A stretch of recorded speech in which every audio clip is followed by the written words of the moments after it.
Hey everyone, welcome to Simplilearn.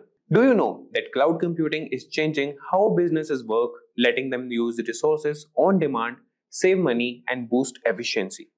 Microsoft Azure is a top choice for many, offering a wide range of tools and services to meet various needs. With that comes the Microsoft Certified Azure Administrator Associate AZ-104 certification. That is perfect for those who manage cloud services like storage, security, networking, and computing on Azure. This certification makes you handy to manage tasks such as managing Azure identities, implementing storage solutions, deploying compute resources, configuring virtual networks, and ensuring everything runs smoothly with monitoring and backups. And in this tutorial, we will cover the basics of managing Azure identities and governance. You will move on to lessons about setting up and managing storage, deploying and managing compute resources, and configuring virtual networking. Plus, you will learn how to monitor and back up Azure resources to keep everything secure and reliable. Craving a career upgrade? Subscribe, like, and comment below.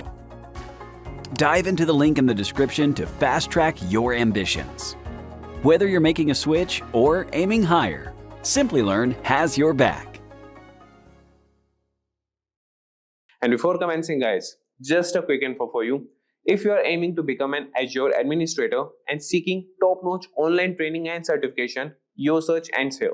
Simplilearn's Microsoft Azure Administrator Associate AZ-104 certification training offers everything you need to boost your skills and credibility. Dive into engaging learning modules, hands-on labs, and expert-led sessions that make mastering Azure a breeze.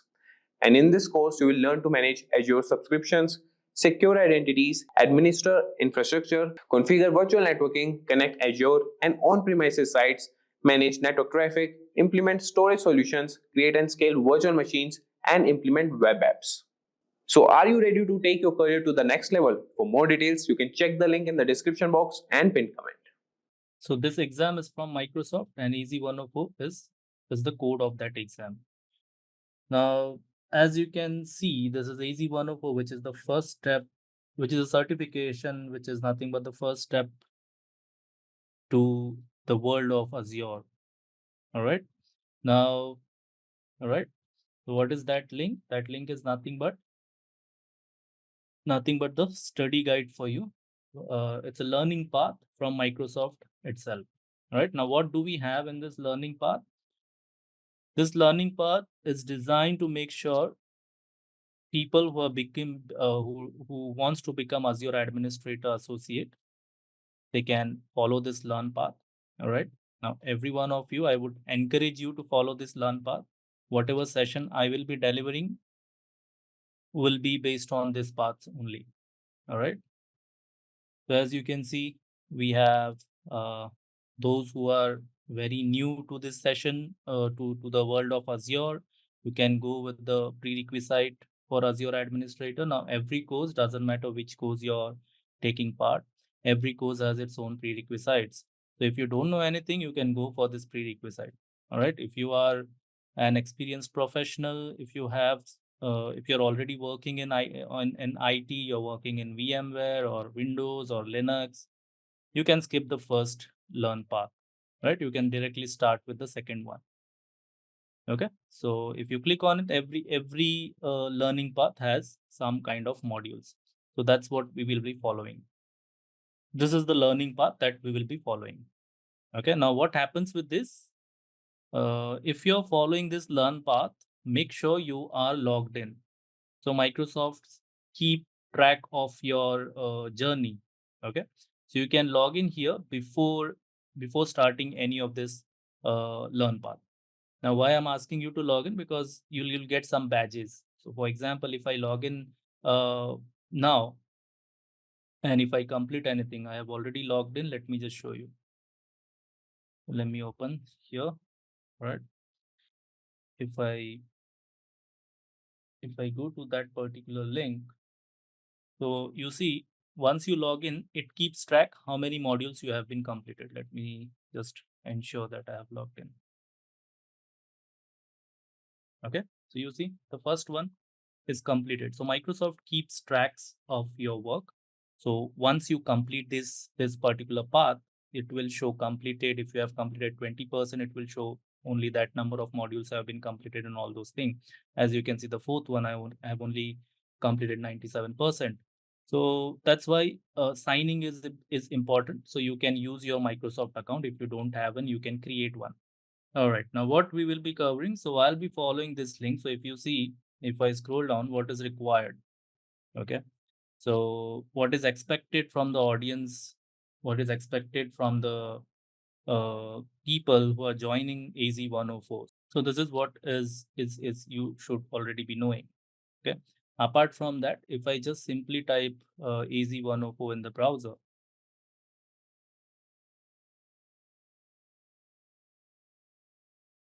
okay, now this is the certification page, right? So if you see what skills will be measured when you go for the exam, so as you can see, what you should already be knowing as a candidate for this certification, you should have some information related to network, storage, compute, all those things.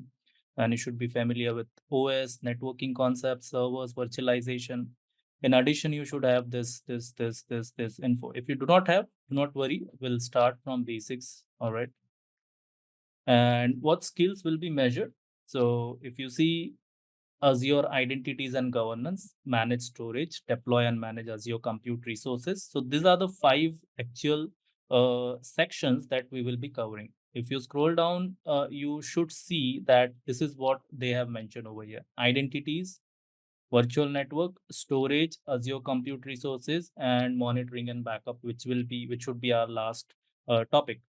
All right. So this is what we are going to cover in our AZ-104 syllabus. All right. Apart from that, you can take some practice test. You can also launch the sandbox of exam just to get an idea how the exam will look like.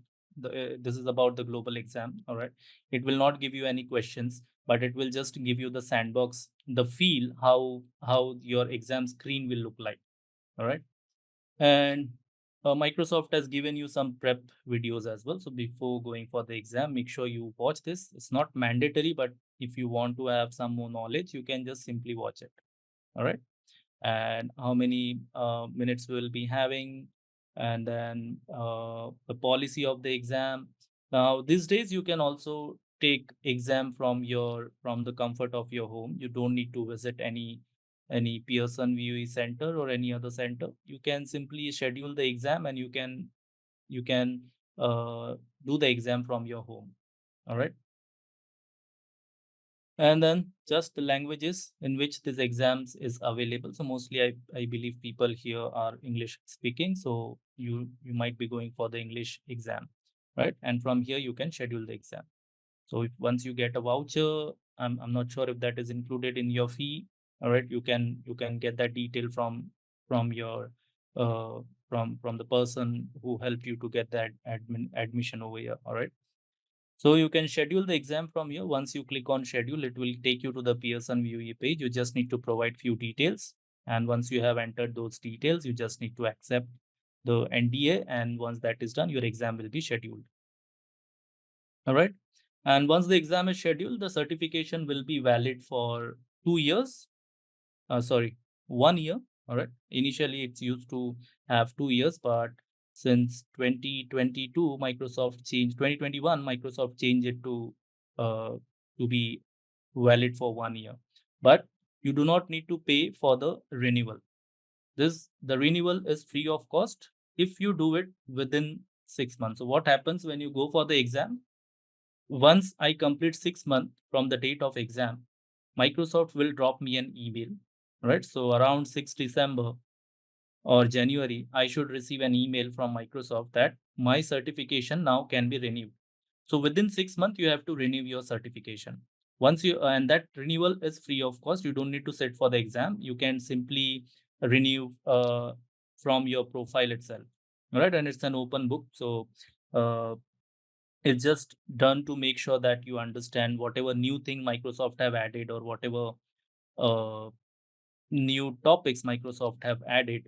It will test you on those new topics, right? And obviously, it will test your knowledge on existing topics as well. So around 25, 26 questions will be there when it comes for renewal. You need to renew it within 6 months. All right. If you are not able to renew it within 6 months, then I need to retake the exam. Okay. So that's what you need to make sure that you're giving the exam within the 6 months so that it will be again renewed for 1 year. All right.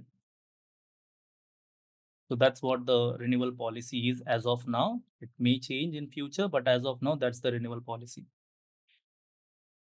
All right, then these are some extra resources that Microsoft have provided you, like study guide. So study guide will give you some detailed requirement. For example, what is required. So if you scroll down, this is nothing but the study guide. So if I scroll down again, what I should be knowing, and at particular on a particular section, how many percentage of questions is expected.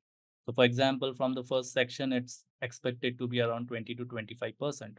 And the passing is around 70% for Microsoft exam. So if the total number of marks will be 1,000, you need to get 700 marks in order to pass, right?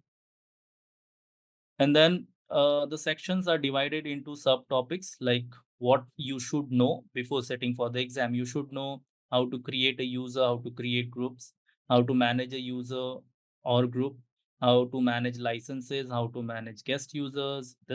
All these topics we will be covering, right? So as you can go through all this, so you should be knowing all these things, all right, before setting for the exams. Okay, so this is about the exam. Now, what are the prerequisites? So Azure Fundamental is the prerequisite, but not mandatory. So Azure Fundamental is nothing but the AZ-900 certification. This is nothing but the entry level certification to Azure Cloud. Right now, every track in Azure has a fundamental certificate. So does the Azure Administrator path. Right now, if you are from database background, if you are from any other background, every topic in Azure, every track in Azure has a fundamental certification. So here somewhere we should see that. So if I just scroll up or scroll down somewhere here, we should see certification poster. You see certification poster over here. So this will uh, give you a PDF file which you can download, and you can see which track you want to follow. So if you are interested in infrastructure, so which is the first certification which gives me the entry to this particular track.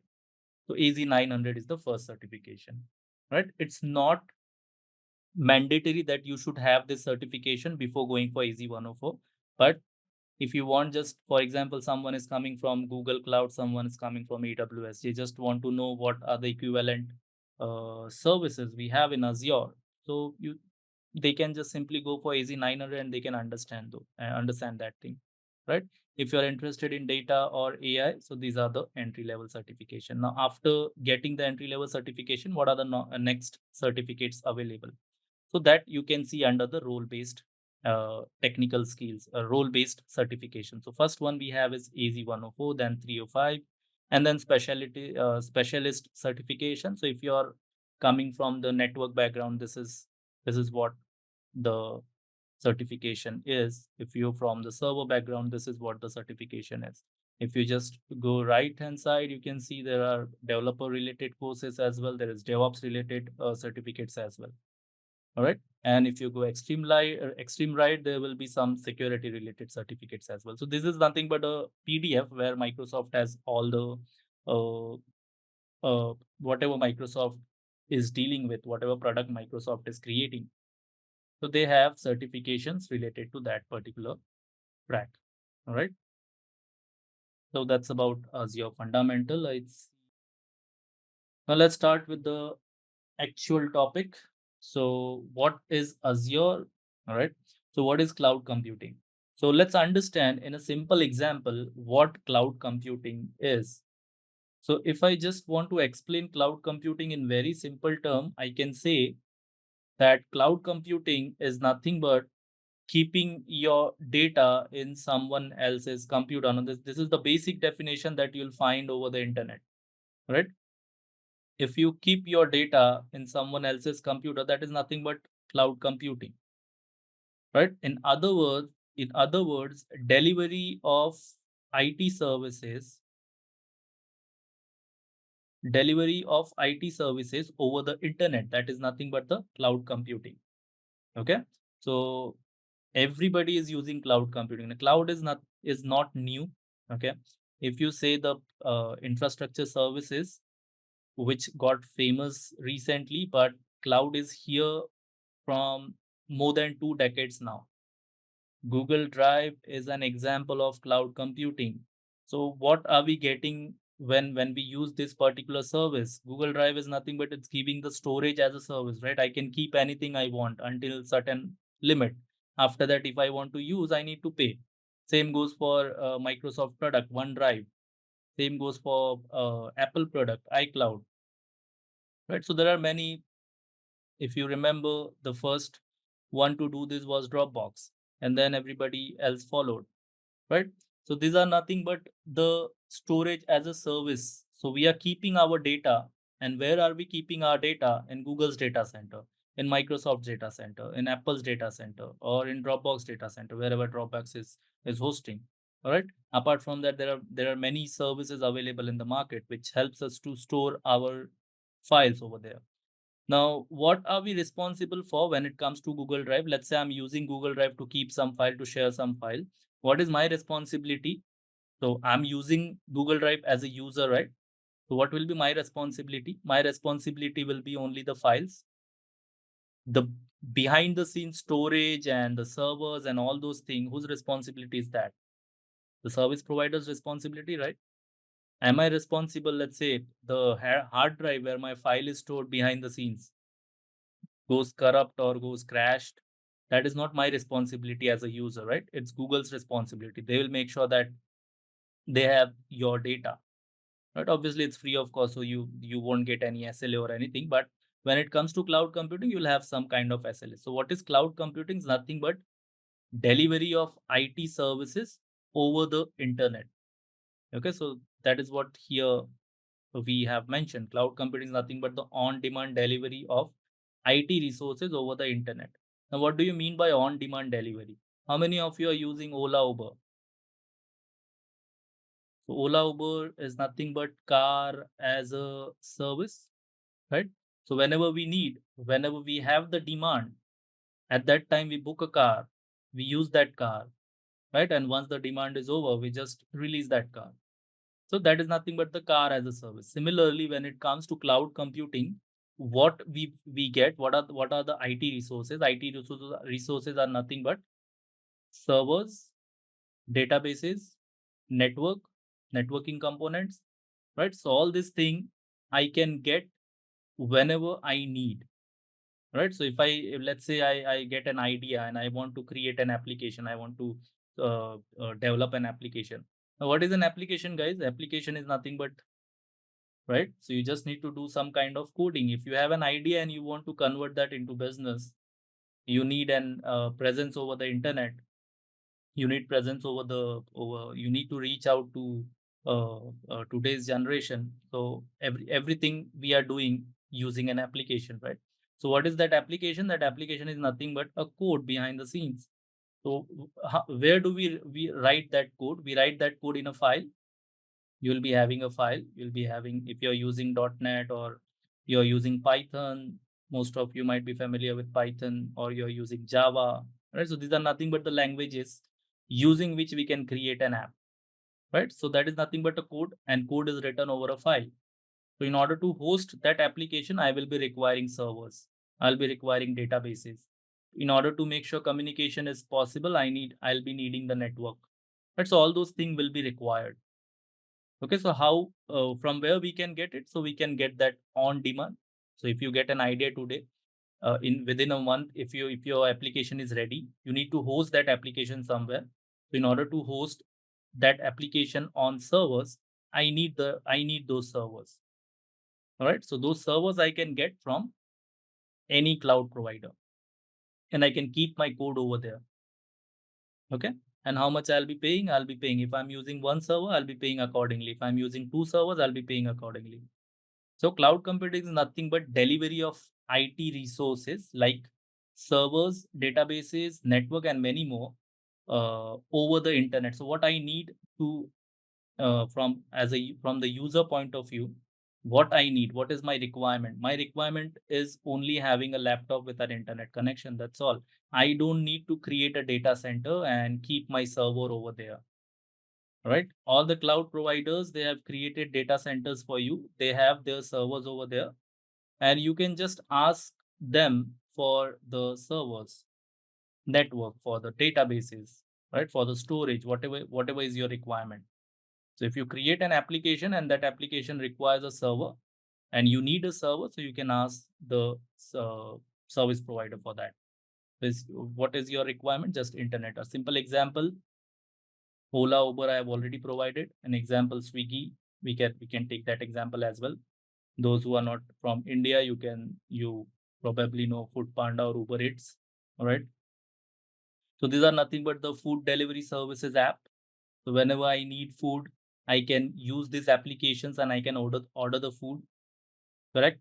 So these are nothing but on-demand service. Whenever I need food, I'm in no mood to, let's say, cook my food. So what I can do, I can simply use these applications and order. So it's like a food as a service. Whenever you need it, you just order and you'll get it. So what as a user I need a mobile phone where I have this application. And apart from mobile phone, I need an internet connection. Thanks to Jio, we all have it now, right? Every day 2 GB, 2.5 GB, whatever your service pack, whatever your plan is, right? So you just need an internet connection and you can order. Similarly, for IT resources, if you are in need of IT resources, you just need an internet connection with your laptop and you can how the number of servers you want. All right. So what is cloud computing in simple terms? Nothing but an delivery of IT services or IT resources over the internet. What are IT resources? Nothing but servers, databases, storage, network. All right. As you can see, all this thing you can get. You can create your mobile application. You can create your desktop applications as well. You can create web applications as well. You can create your databases as well. You can make use of hybrid cloud. All the clouds are these days supports hybrid cloud. So you can connect two clouds together as well. For example, you have some of your resources in AWS, some of your resources in Azure, and you want them to communicate with each other. You can do that. All right. So different types of cloud we have: public, private, hybrid. So what is the difference? Public cloud is like anyone can use that service and can create their own server. Private cloud is private to a particular organization. So for example, I'm my organization is, let's say, making use of private cloud. So only I can create resources in that private cloud. I mean, my organization can only create the resources in that private cloud. Public cloud is available to everyone. Hybrid cloud is like you're making use of private cloud as well as public cloud, or you're making use of two different clouds. Right? You can get servers from cloud computing. Okay. Another example I can give you is electricity. So what is electricity, guys? How do we get electricity? So there are some providers. If you're from Mumbai, you might know we have Tata Power. All right. So Tata Power provides us the electricity, and how much do we have to pay? Depends on your consumption. So if you consume so and so units, you'll have to pay. So if today, if I'm getting my bill, if this is my billing cycle, if today I'm getting, let's say, 2,000 rupees because I have consumed that much of unit.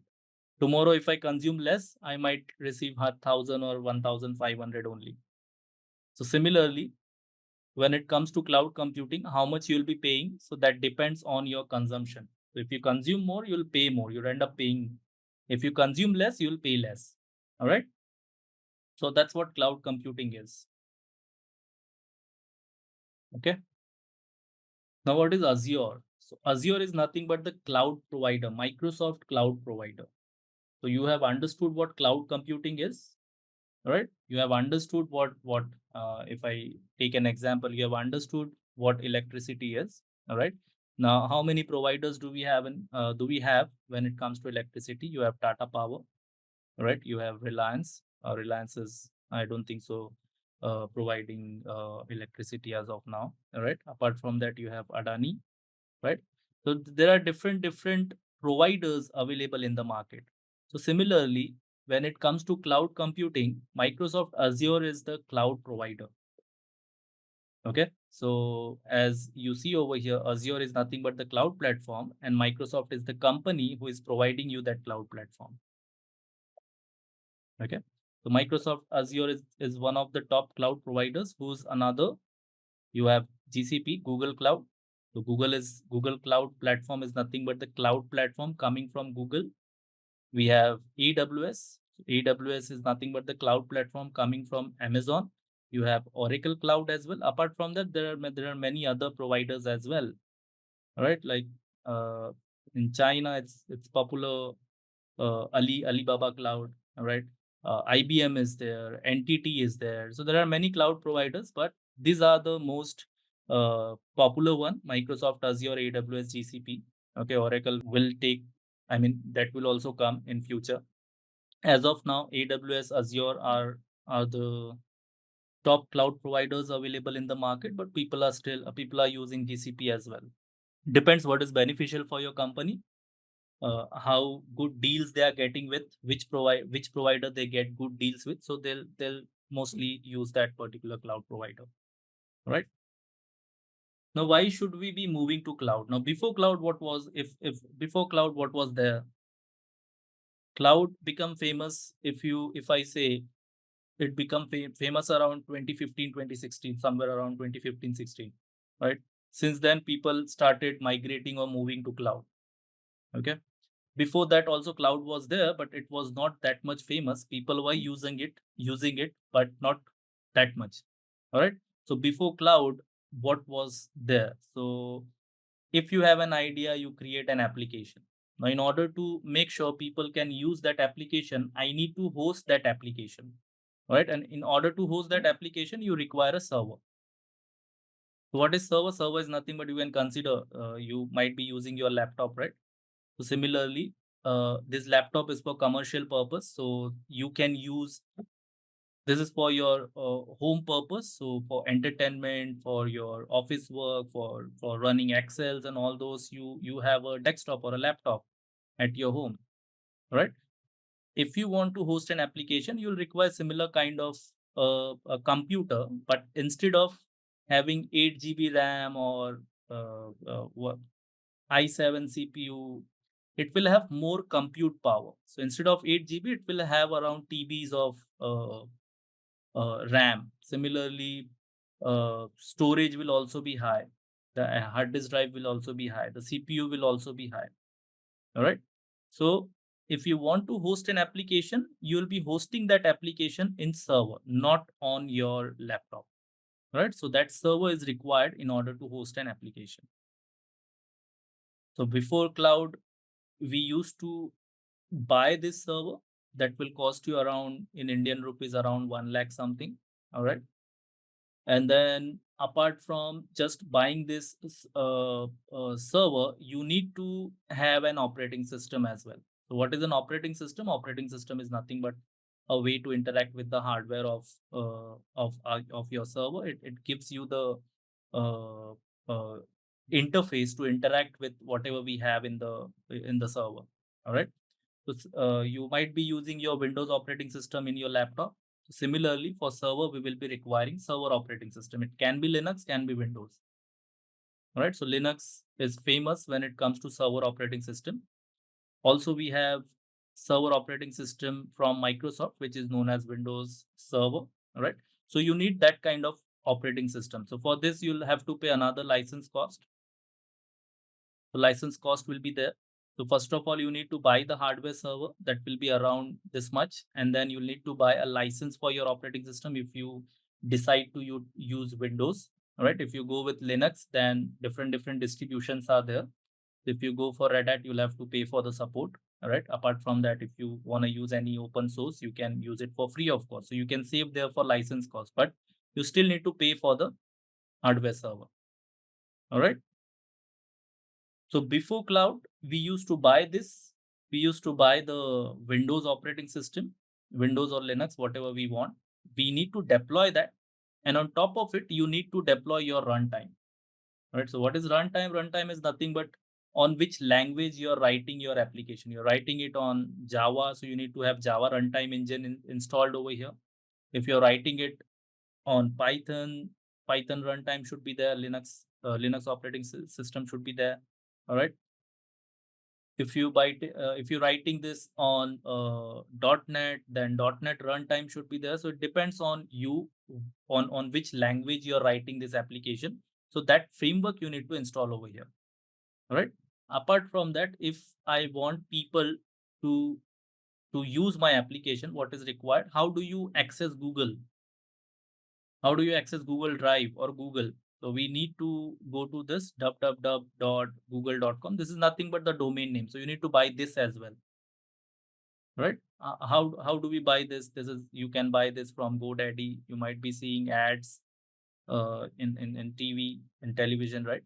So this is nothing but the domain name. So you need to buy this domain name from any registrar. So GoDaddy is one of the registrar, right?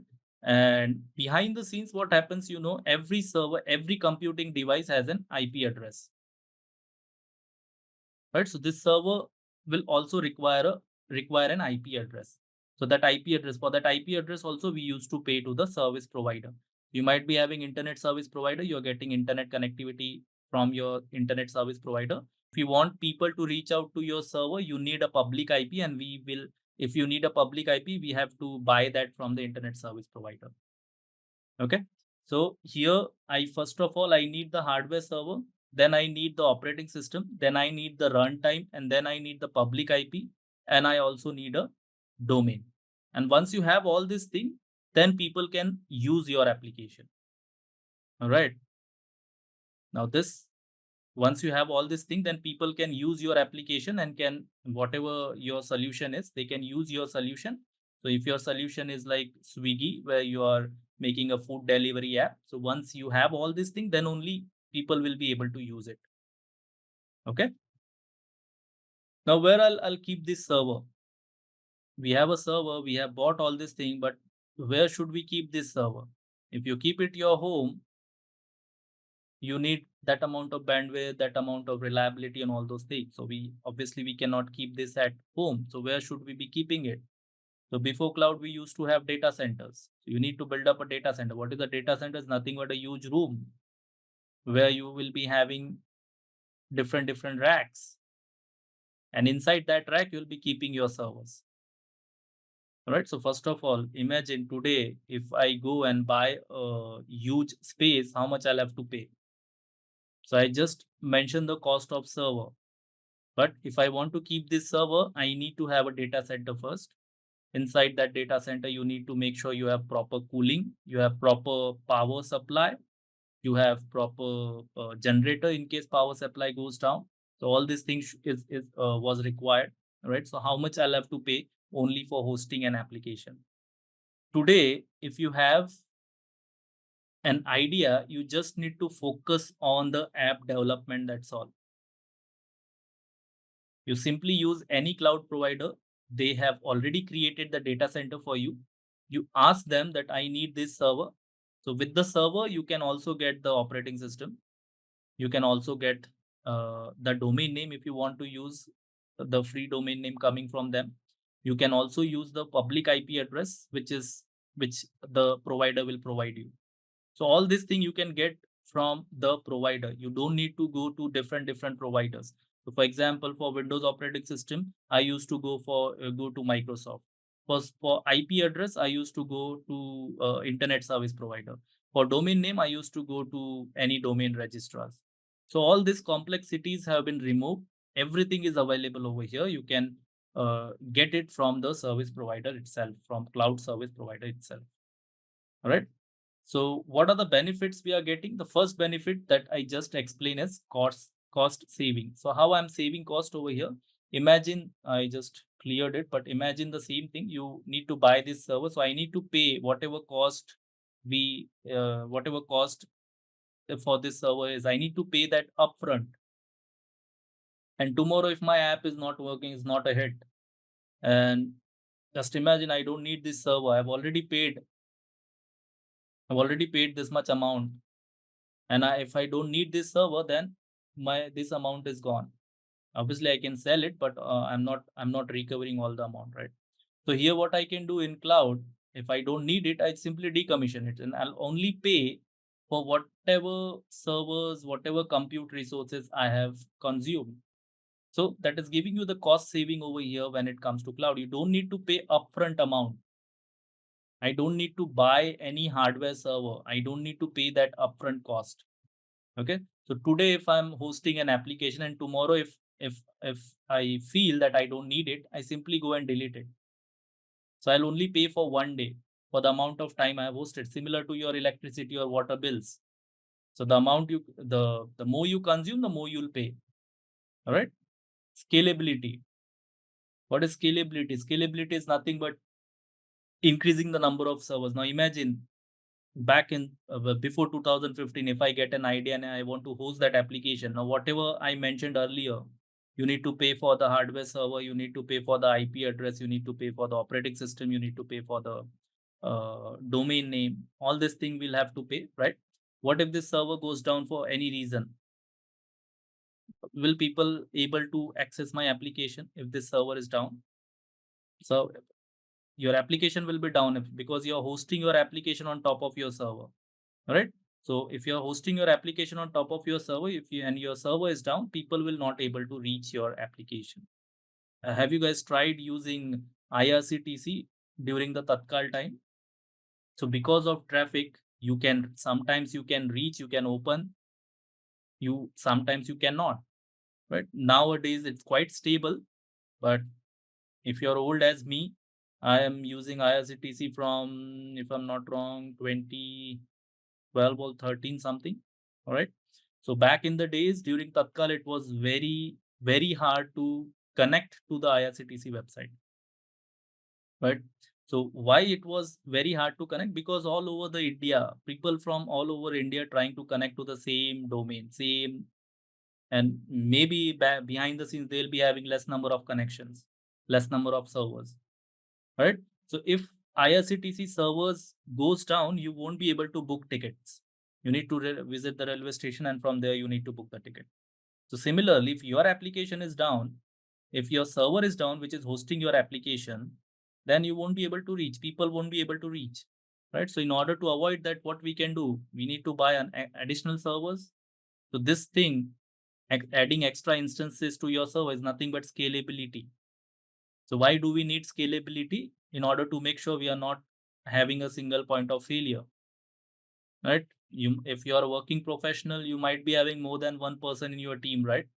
Why manager asks for more people? So that if any one person is on sick leave, other can handle the workload, right? So you have more than one person over. Similarly, you'll be having more than one servers. So if I'm paying $1,000 for one server, and if I want scalability, I need to buy a additional server. So imagine I need to pay all this thing again. Server cost, operating system cost, right? Obviously, public IP will be using only one, and domain also will be using only one. But for server and operating system, I'll still have to pay, right? So that scalability you can get over here. If you require, you simply go ahead and ask cloud provider, add an additional instance over there. So you'll have scalability. Tomorrow, if you don't need it, you just remove it, right? Security. So when we progress through our Azure journey, you'll understand how Azure is securing your data. So how Azure is securing your data? First of all, it is isolating your network with other organizations' network, right? So when it comes to Azure, you create a virtual network, and which is a private cloud in itself, right? So within a public cloud, you have your own network. So nobody will be able to access your resources unless you provide them the access. All right. And then whatever data you're keeping in Azure, all the data will be encrypted. So physically, if any person is having access to the data center, and that person takes the hard drive where your data is, he or she won't be able to read that data. Why? Because your data is in encrypted form. So in order to read that data, they need to do the decryption or unencrypt that data. All right. Deployment in minutes. So it will not take a lot time of yours in order to deploy the server. Within 5 minutes, your server will be ready. So before cloud, just imagine I need to go to any of the shop. I need to see which server is good for my application. I need to buy that server, and then I need to install that server inside the data center's rack. And once it's installed, I need to make sure networking is proper. All those things are proper, right? Here I can deploy a server within 5 minutes and host my application within an hour. If you have your code ready, you can host within 10 minutes as well. Okay, so a very quick deployment. You just need an internet connection, and you just need to connect to the cloud provider's portal. Elasticity is nothing but again scalability, but using the automatic way. All right. So when the traffic increases, I want to add additional resources. So what I can do, I can make use of auto scaling over here. That is nothing but elasticity. All right.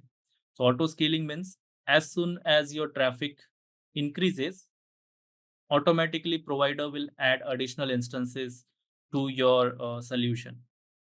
Right. Once the traffic decreased, the additional solutions will be removed, so that elasticity will give me the benefit of automatic scaling and automatic descaling, right? Whenever as per the traffic, right? And agility is nothing but the way to quickly recover. Okay, so Azure provides you lot of features or lot of services which helps you to create your own DR site. So if anything goes down, you can quickly recover. So that possibility is also there. So these are the 6 benefits that you can get when it comes to Azure. First, cost saving will help you to save lot of cost for your company. Scalability, you can make use of, you can add additional servers whenever needed. All right. Security, your data is encrypted whenever you're putting your data into Azure cloud. You can deploy your resources within few minutes. You can make use of auto scaling. All right. If you don't want to do the manual scaling, Azure provides you the way to configure auto scalings as well. Agility, you can make use of different services in Azure, and uh, you can configure high availability and disaster recovery when if you require. All right. So this is what the benefits that we get. All right. So agility is nothing but how quickly you can recover from a failure. Agility is nothing but how quickly you can recover from a failure. So how can we quickly recover if there is any failure? You will have to make sure that your application is highly available. You'll have to make sure that you have a disaster recovery. So Azure provides you different services which helps you to create your DR solutions. Okay. And why this goes? So Microsoft Azure Administrator helps your user to manage cloud services over Azure cloud, but over Azure platform. So AZ-104 will teach you how you can create your servers, how you can host your applications, how you can manage networking, how you can manage storage, and all those things, right? And as you know, Azure is having around 50-55% of market share. So after AWS, Azure is the second top cloud provider. Azure and AWS are the top 2 cloud providers. As you can see the Gartner report and all those things, and you should see Microsoft Azure as the second number over there, right? Uh, AWS started way back, right? So it was the first cloud provider, you can say the infrastructure cloud provider in the market. So that's why it is having the most market share. But if you see the Azure journey and the AWS journey, Azure has captured lot of a vast market share. All right. And maybe who knows, if Azure comes up with better services, it can beat AWS as well. But AWS and Azure is going to be top cloud providers in the market. All right. So this is what we have divided those 5 sections into these modules. So as of now, we are doing the introduction, then we'll move on to identities and governance, then we'll move on to networking, then compute, then storage, and then monitoring and backup Azure resources. That's what my plan is to cover. All right. So this is how I deliver the courses. I first talk about the identities and governance. Then I'll show you how you can create networks. Then we'll deploy some virtual machines, and all those virtual machines are nothing but the servers that we were talking about. All right. If your solution requires storage, So we'll discuss what are the different options available for storage in Azure. And then at the end, how to monitor your resources and how to take a backup of your resources. All right. So all those things we will see. Now, Praveen is asking me to talk about security in cloud. All right. So security in Azure is like whatever data you're keeping in Azure, all the data is first encrypted and then only added to the backend servers, whatever servers Azure is using to keep your data. All right. So your data is encrypted. And first of all, since I said that this is a public cloud and anyone can use it, so how your data is secure? That is the first question comes in people's mind when they want to choose a cloud computing. So how to choose the why we choose cloud, whether it's secure or not. All right. So how they make sure that your data is secure. So first of all, every customer or every consumer, every cloud consumer creates their own network. So that network is nothing but a private cloud for your company. Unless you allow someone to access your resources, by default, they'll not be able to access. So you need to allow them, right? So whenever we use any cloud computing platform, they create your own network. So this networks is an isolated cloud for your organization, for your company. Unless and until you allow someone to access, they'll not be able to access. Right? Similarly, if there is any other organization, they'll create their own network. So this is an isolated. Even though this organization one and organization two, using the same data center, they are not able to access their data unless they provide the access to each other. So that is how the first security layer is. The second security layer is whenever you're keeping your data, Azure is encrypting your data. All right. And when you access it, Azure is providing you the decrypted format. Okay. So when I take an example of Google Drive, what happens behind the scenes? Google is having big data centers where they'll be having different servers, right? Inside that server, they're keeping your data. So if someone who has the access to the data center take the hard drive where your data is stored, they can see what type of data, what kind of data you are storing in the Google Drive, right? So how to secure this thing? Because obviously they need security personnel, they need the VMware or whatever they are using as a virtualization platform. They'll need those kind of engineers who require access to the servers. So if someone physically goes into that data center and take the hard drive where your data is stored, then he can see what kind of data you have. So that's why every cloud provider will encrypt that particular data, will encrypt the data, and then keep it on the data center. What is the meaning of encryption? Changing the data, protecting the data. So whatever you have written, that will be protected first. Right. So if you have written something ABC, so that will be encrypted. Additional data will be added over here, which is not in human readable format. All right. Additional data will be added over here. And then that data will be kept in the data center. Right. So if someone who has physical access, take the hard drive with him or her and attach that hard drive to the laptop, he or she will not be able to see that data. In order to read that data, he or she will first need to decrypt that data. All right. So your decryption keys and all, they will encrypt it and they'll provide you the decrypted format when you're trying to access your data. All right. So this is how the security is done when it comes to cloud. Now, obviously, there is layers of security. So we have some responsibility. They have some responsibility. So as we move forward, you will understand that. All right. So this is what we are going to cover in AZ-104. What are the career benefits when it comes to Azure? Now, if you go to LinkedIn and search for Azure Administrator or a cloud engineer or an operations engineer or a SaaS operations engineer, you'll see people are demanding Azure, right? So people are demanding that you should know, you should at least have an AZ-104 certification. So as soon as you add AZ-104 to your resume, uh, you will get good job offers as well. All right. You can go to Indeed, you can go to LinkedIn, you can go to Monster, and you can see what are the requirements for cloud engineer, what are the salary range as of now. right? So salary totally depends on your current salary, or maybe if company is new.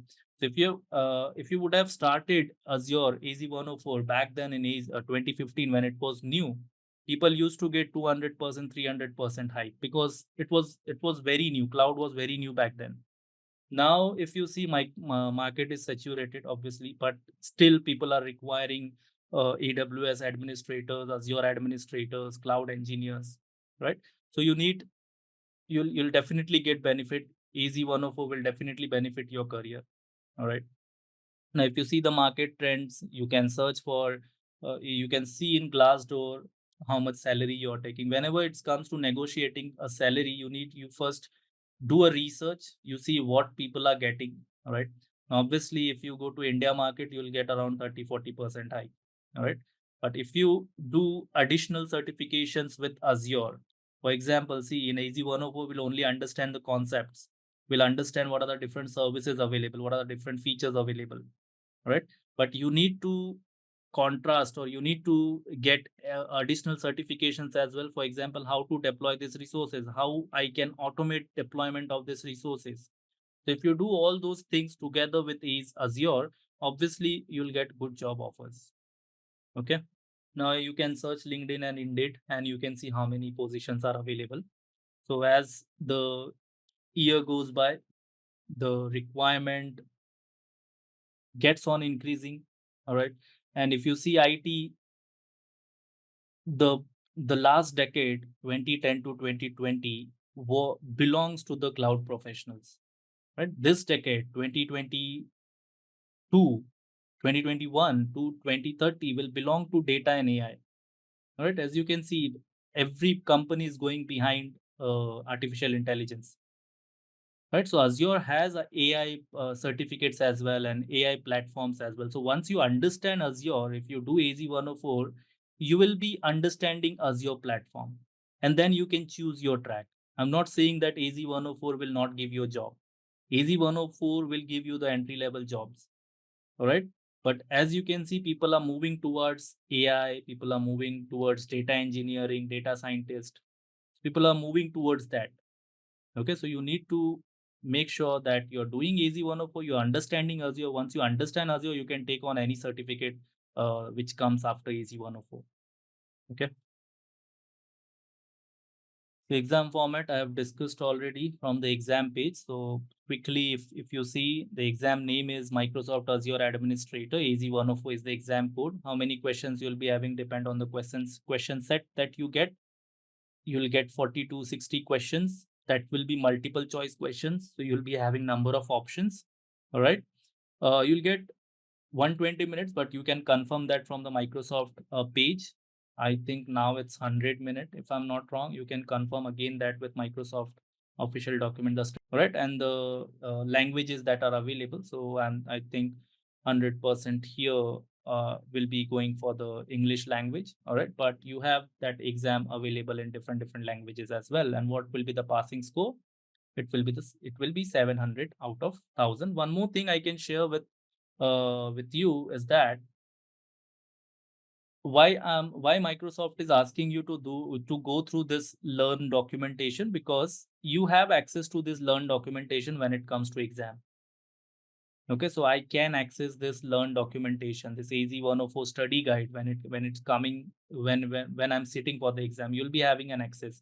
So once you launch your exam, somewhere here you should have the learn documentation option. All right. So for example, if there is one of the questions that I'm not familiar, that I'm confused. For example, let's say there's a question coming from this particular topic, and I'm confused whether it option A, B, C, or all of them. So I can come, I can see, I can go to this particular topic and I can read through it, and then I can select whatever answer I want to select. So that's why Microsoft is insisting you or recommending you to go through the Microsoft Learn, so that when it comes to the exam, you know which documentation to look for, instead of wasting time searching for the documentation, searching for the keyword. Okay. So limited access is given. You don't have internet access.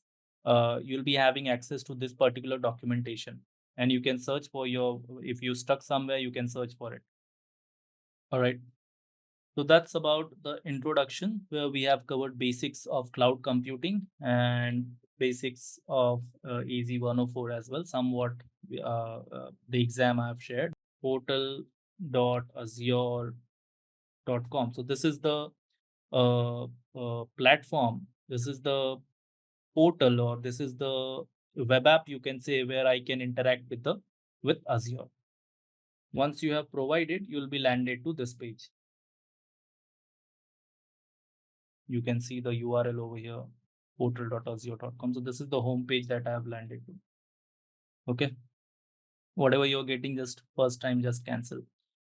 Okay. So this is the link. Create your free account today. The first link. So you need to search like this, Azure free tier account. And this is the link that you need to click on. Okay. If I click on this link, it will land me to the Microsoft website where I can create my free tier account. Now, why do you need free tier account? Free tier account is like you can use Microsoft Azure for first 30 days, which will give you 200 Azure credit limit, 200 USD, 200 US dollars. All right. If you convert it to Indian rupees, you will get around 14,000 or 13,000 something for a month. Now, why do we have this credit? This credit is given to you so that you can test few services. For example, I create a server, I create a virtual machine. So that virtual machine will be deducted from this 200 US dollars. Whatever amount, how many days I'll be using those virtual machine, right? So that will be deducted from this through $200. If I create any other service like database or storage or whatever I'm creating, all these services, the amount that is cost will be deducted from the free tier, from the free credit limit that you have got. Okay. So you'll get US dollars 200, and that will be deducted whenever you're using. Now, what is the limit? What is the expiry for this 200 USD? 30 days. So after 30 days, let's say for example, I was only able to utilize USD. So another 100 USD is gone. So that is only valid for 30 days. After 30 days, you are not getting any credit. Okay. But the account itself is free for 12 months. So this credit is gone, but there are few services that you can use for another 1 year. So if you scroll down, you see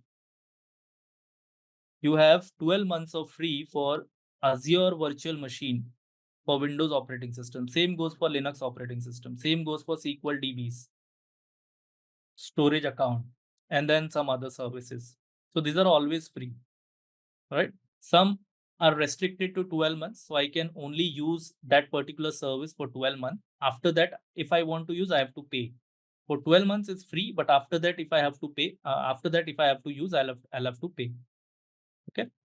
Some are always free. So I can use lifelong those services. So this particular account that you're going to create will be free for 12 months. Some services you can use always, but obviously with free services, there are some limits. So you cannot use all the features that they have to provide. Like an example of Google Drive. What is the limit? 15 GB is limit. If I want to store more, if I want to store 30 GB of data, I need to pay to Azure, Google, right? Similarly, there are some free services, but there are some limit. If you read through, if you choose to go for the database courses, so you'll understand what Cosmos DB is and what this means. Okay. So only that particular thing,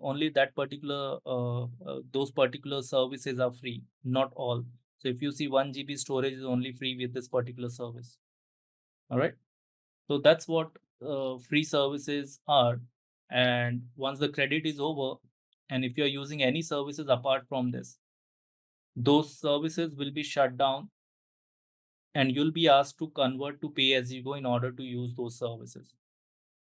All right. So if you want to create, you can click on start free over here. Now, what is the requirement when it comes to Azure free tier account? The requirement is you should have an email address which you have not used previously to avail the free services. So you need, every time if you want to create a free tier account, you need a separate email address. You cannot use the same email ID.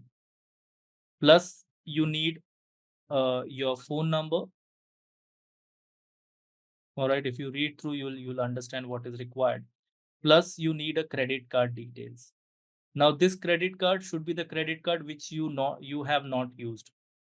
All right, now I have already utilized my free tier account, so I won't be able to create a new one. So every time you create a free tier account, you need different credit card. You cannot use same credit card for all the free tier accounts. All right. So one person, if they have one credit card, he or she can use only one free tier account, not two or three or five. So this is not the case with AWS. In AWS, you can have a separate email address and same credit card can be used for creating a free tier account. So that's one thing that I like about AWS, right? In Azure, it's not like that. You need to have a separate email ID. You need to have a separate credit card, right? If I don't have a separate credit card, I can avail this free service only once, right? So I clicked on free tier account, and then you need to provide what your email address, right? So your address, your email ID, which has access to the email, can receive the email. You need that kind of email address over here. And what email address that should be? That should be a Microsoft account. You can use Gmail, you can use GitHub, you can use other sign-in options, you can use all those accounts. But what behind the scenes Microsoft is doing, it is converting them to the Microsoft account. So you need to log in, and then it will just ask you few details. So I'll use my personal email ID over here. Okay, so let's use another email address. So if I use this, so this is my Gmail account, but it will be converted back to Microsoft account. Yeah. So once I do next, it will ask me, now I already utilized this email address as well. So it will ask me for the password. And once I give the password, it will ask me few details. Now what those few details will be, that will be your address, your credit card, your phone number, all those details you need to provide. So you need to provide your region, your country, your first name, middle name, last name. Some are optional, some are mandatory, right? Your phone number, once you have provided the phone number, you can verify your phone number by texting or calling. And then you will have to provide your address. Once you do next, you see over here, you need to provide your card detail as well. Once I provide all these details and click on next, I need to provide my credit card details. You see, identity verification by card. So if I utilize that card already, they'll not process the free tier account for me. So it's mandatory to have a separate card every time you want to use a free tier account. All right. So that's some limitation that I don't like about Azure. But yeah, if you want to use free tier account, you need to follow this process. Once that is done, just click on sign up and your free tier account will be ready. And in the right hand side, you can see that they will not charge automatically to your credit card, although they are asking you for the credit card details, but they will not deduct anything from your credit card. Only 1 rupee will be deducted just for verification, and that will also be credited back to your account. Okay. All right. And after 30 days, once I have done with my free tier account, they will not charge a single penny to my credit card unless I convert that account to pay as you go. All right. Got it. So that's about free tier account. If you want, you can create one. Now I cannot create since I have already utilized it. All right, now I'll go to portal.azure.com and I'll log in with my user. I'll sign out with this user and I'll log in with the user that I created for Simplilearn demos. So I'll mostly be using my own subscription for demo purposes. All right, so that's about the introduction. All right, so as you can see, I have directly been redirected to portal.azure.com. Now I'm using Simplilearn's credentials. All right, you see ODL user. ODL user is nothing but on-demand lab user. All right, so you'll see something like this in your username and password thing. All right, so coming back to the topic now. So now we will be starting with our first topic, which is administer identity. All right, guys. So let's start with the first topic, which is administer identity. I hope this is visible. So what is the first topic? The first topic we have here, if you see this particular topic, administer identity. So if I go back to Microsoft AZ-104 study guide, all right. So what topic are we covering here? We will be covering the first topic, which is nothing but manage Azure identities and governance. All right. So what I have done, we have divided this into 3 different topics. Okay.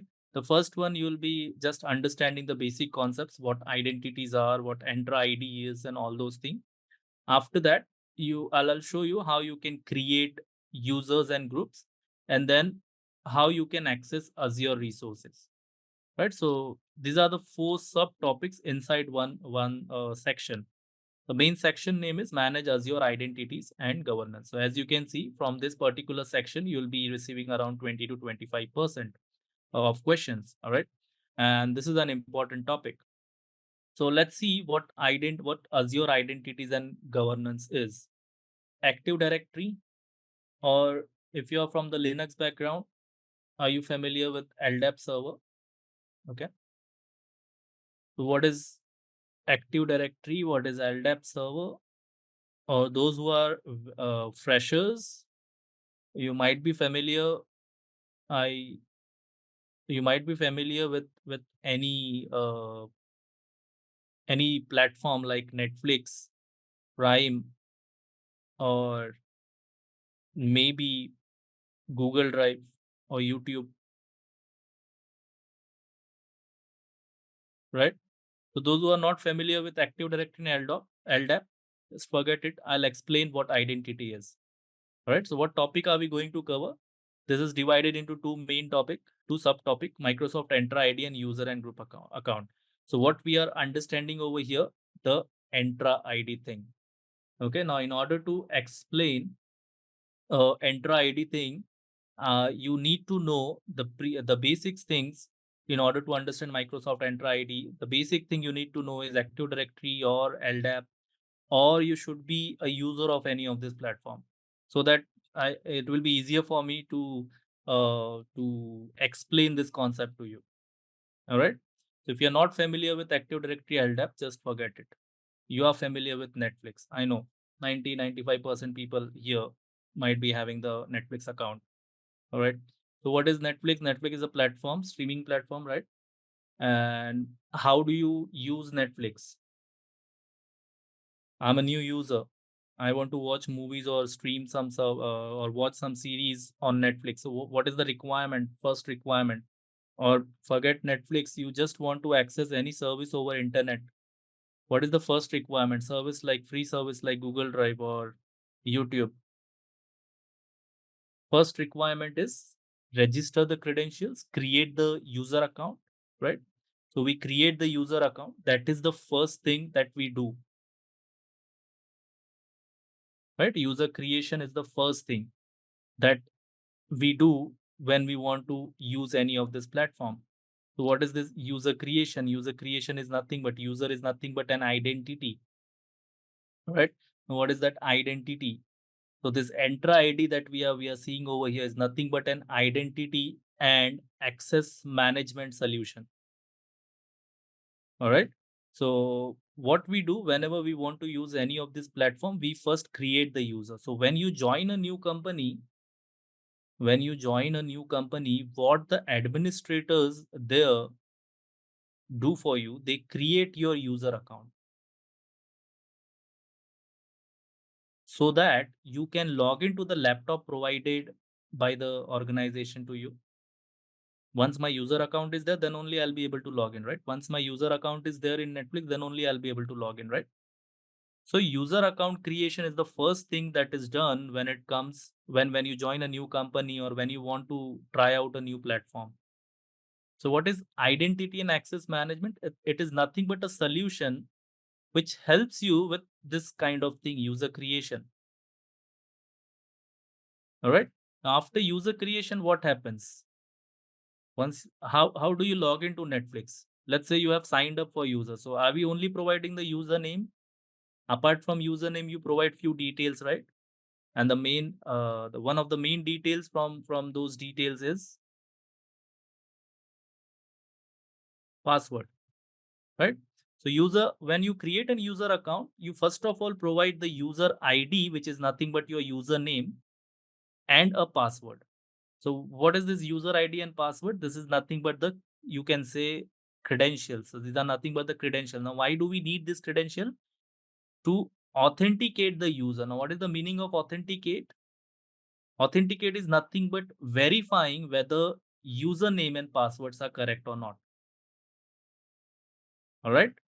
So the first thing that we do when someone joins our company is user creation. In that user creation, we have few details like username, which department this user belongs to, what is the address, and all those things. Apart from that, there are two main details that we create. That is user ID and the password.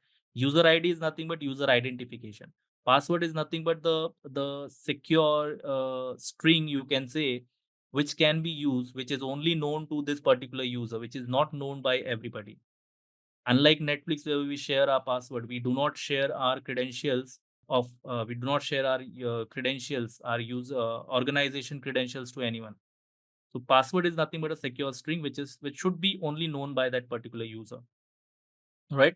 Now, in order to verify whether this user and password is correct or not, we do the process of authentication.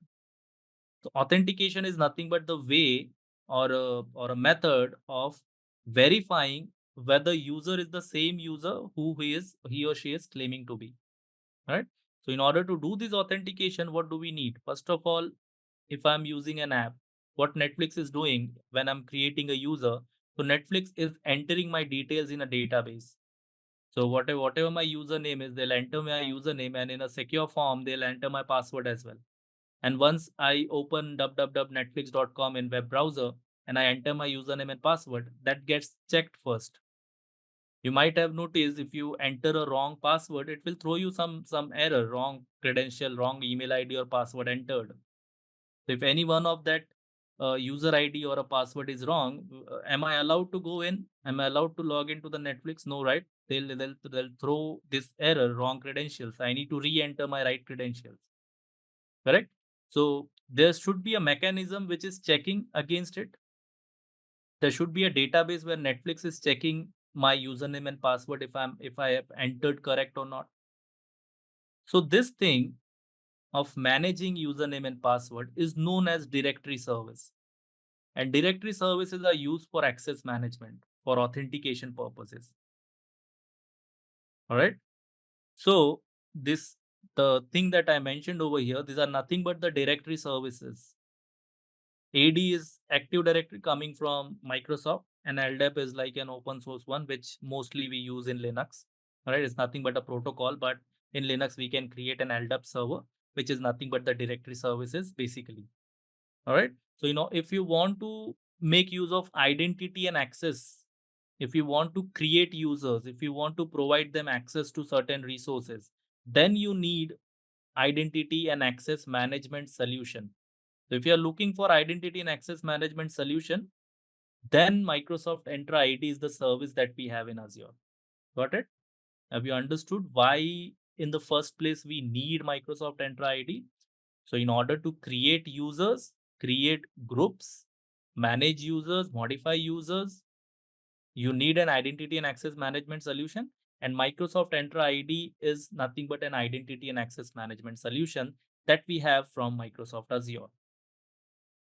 All right. So that's the basic concept. That's the basic that I gave you an overview of first what directory service is, what authentication is, and in Azure what service do we have to achieve that particular thing.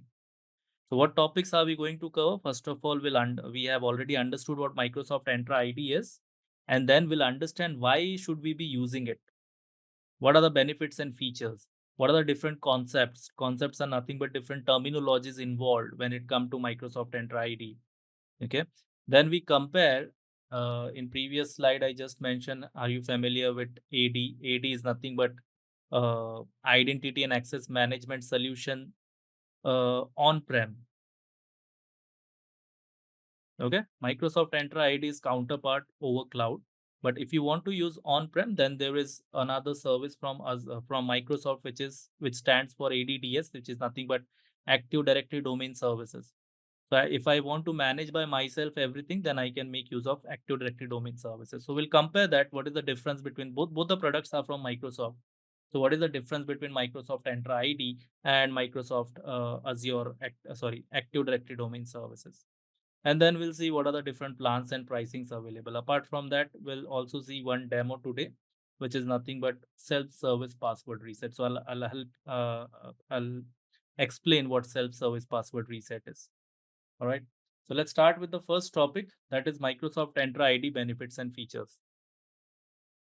So usually this is the slide that I was using to I used all the time to make you understand the concept. So you might be having a laptop. In that laptop, what do? We create user account and a password. So when user logs into that user account and password, that laptop checks that with the directory server, if the username and password are correct or not. If the username and password are correct, then only this user will be able to log into that laptop. Same concept is with application as well, as I gave you as I just gave you an example of Netflix. So when I enter username and password on Netflix, Netflix checks that against the whatever services they are using, against that particular service, if the username and password is correct or not. If it is correct, then only it will allow me to log in. All right. So what is Entra ID? Entra ID is nothing but cloud-based identity management solution. Apart from Microsoft Entra ID, the other product that we just discussed, what is Active Directory Domain Services. In order to use Active Directory Domain Services, what are the requirements? Let me tell you. Okay. If I want to create my own directory service, I want to manage all the things. So first of all, you need a server. So when we discuss about basic cloud computing, I explained you why the server is required. The another uh, use of the server, instead of only hosting the application, the another use of server is hosting this kind of services. So inside this server, I will need to deploy an operating system. So let's say if I want to use Active Directory Domain Services, I need to install Windows operating system, Windows Server operating system. On top of it, I will be deploying Active Directory Domain Services. So this server will become the directory server. Right? Once this service is deployed, then I need to promote it to the domain controller. And once that is done, then I can go ahead and create users, groups. I can provide them the access over the files, over the servers, and all those things. So what is the requirement over here in order to create the users and groups? First of all, you need to have a server. On top of it, you will be deploying Windows operating system. Then you will be installing this particular service, Active Directory Domain Services, and then you will promote it to the domain controller. So there are 4-5 steps involved. Right? This is all when you want to manage by yourself. What if I say that you don't need to do anything? You will get identity as a service. That means all this behind the scenes will be managed by the cloud provider. What you can do, you can simply go ahead and create users and groups. So which is easier? If you think from the company point of view, from the organization point of view, which will be easier for me? See, I'm let's say I'm not a technical person. So obviously, I should focus on my business and I should only focus on creating users and groups and providing them the access. Right? So if I only focus on the work that I want to do, then obviously I don't need all these things. So I can simply sign up for Azure Microsoft and Microsoft Azure account, and I have access to Microsoft Entra ID without doing anything. I just need to sign up for Microsoft Entra account, and I have the access to Microsoft Entra ID. So I don't need to do all these things. I don't need a server. I don't need to install Windows operating system on top of it. I don't need to install these services, and then I don't need to promote it to domain controller. I can simply sign up. I have access to Microsoft Entra ID. All right. And I can simply go ahead and create users and groups. All right. So what identity management solution is what I'm explaining over here. So in order to log in, what do? You provide your username and password to your laptop, and that credential that you have provided goes to one of the directory server, whatever you have. And once your username and password match, that then only that user will be able to log into the laptop. right? So doesn't matter you want to log into any application or you want to log into any laptop or any server, there should be some kind of directory service, some kind of identity and access management solution which you are using. So your application or your laptop will check against that database whether username and password is matching or not. If username and password is matching, then only it will allow you to log in. Same concept. All right. Now, when it comes to Microsoft Entra ID, Microsoft Entra ID is nothing but the cloud based identity management solution. You can say it's nothing but an identity as a service, ID as a service. All right. Now, in order to explain the benefit of Microsoft Entra ID, I gave an example that if you want to use Active Directory Domain Service, which is the Microsoft product for on prem directory services. So if I want to use it, what I can do, first of all, I need a server. I need to create a server. Inside that server, I need to deploy Windows operating system.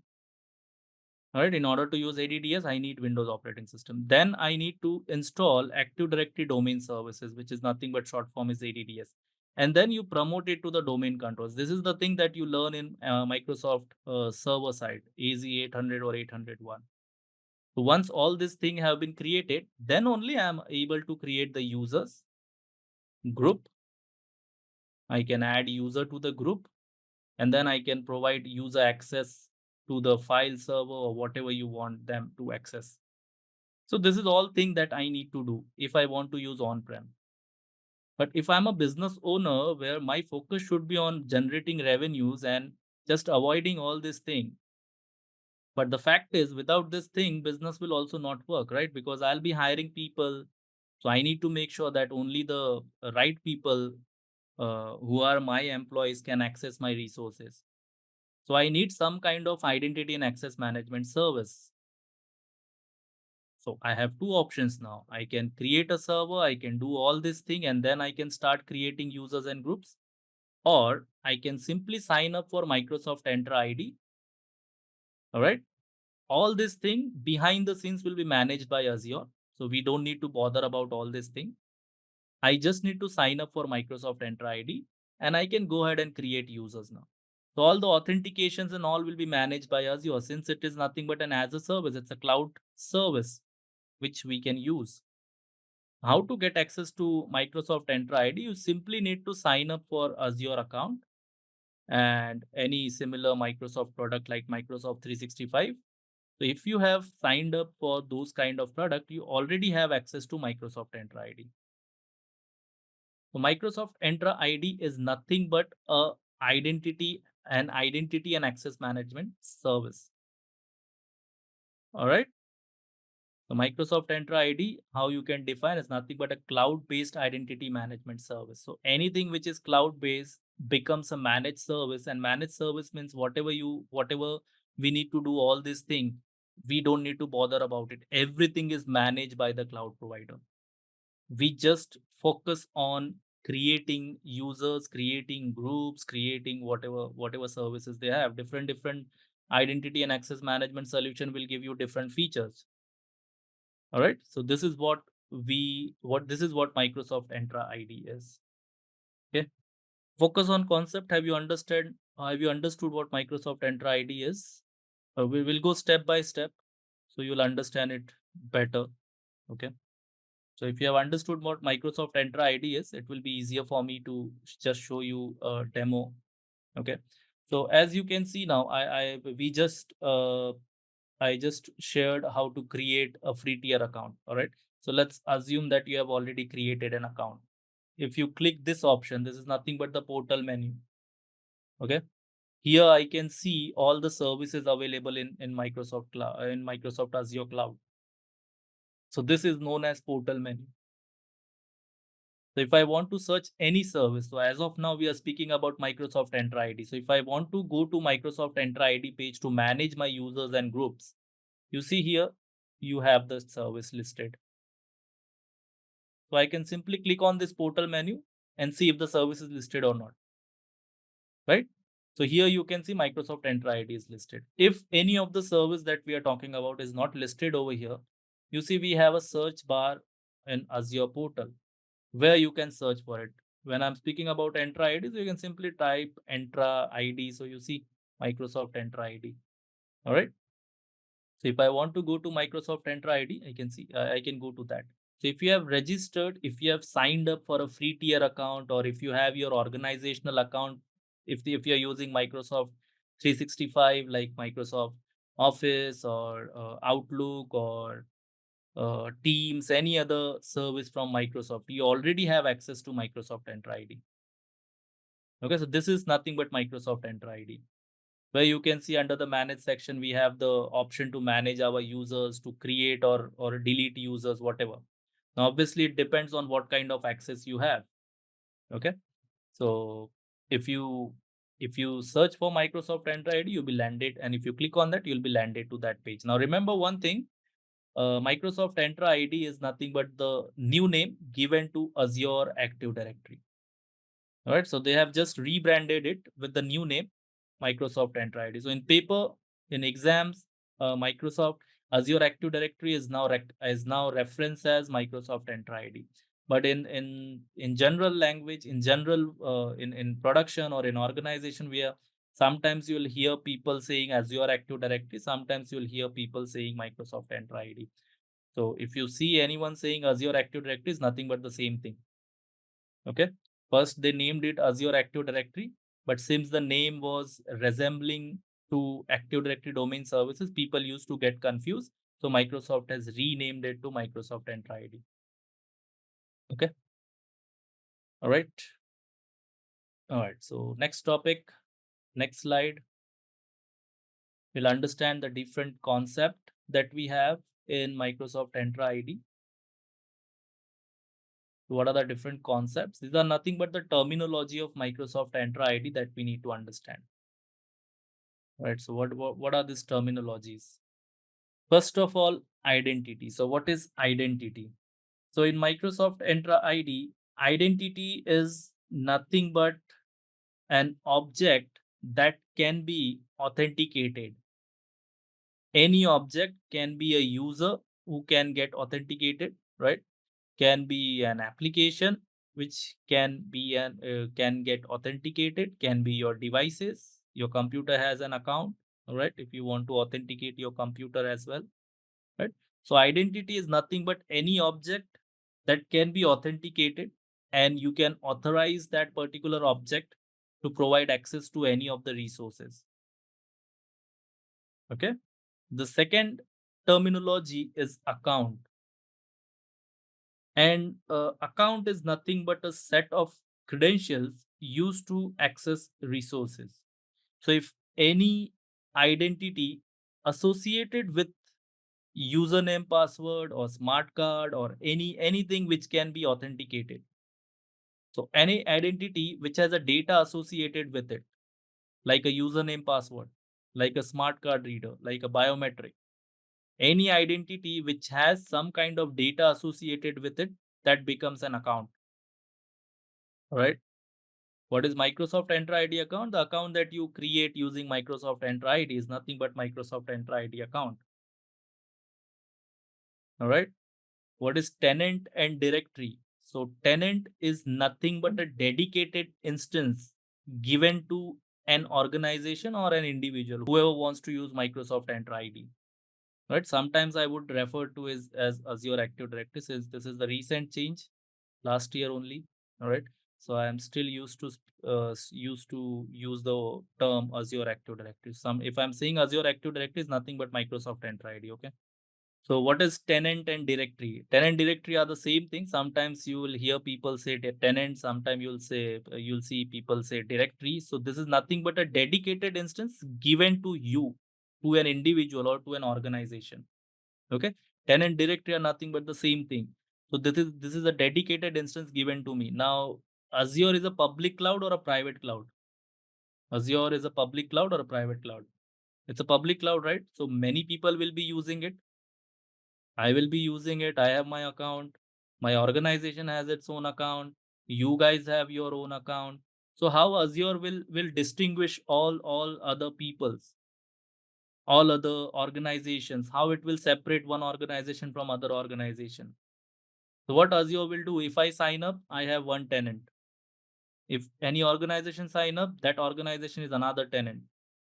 You are signing up, you are another tenant. Right? So tenant is a dedicated instance to an individual or an organization. Every tenant, how to distinguish, you will be having a tenant ID. So that tenant ID is nothing but way to identify one tenant or another tenant or another tenant. So what is a tenant or directory is nothing but a dedicated instance of, you can say, directory services to one individual or an organization, whoever is signing up.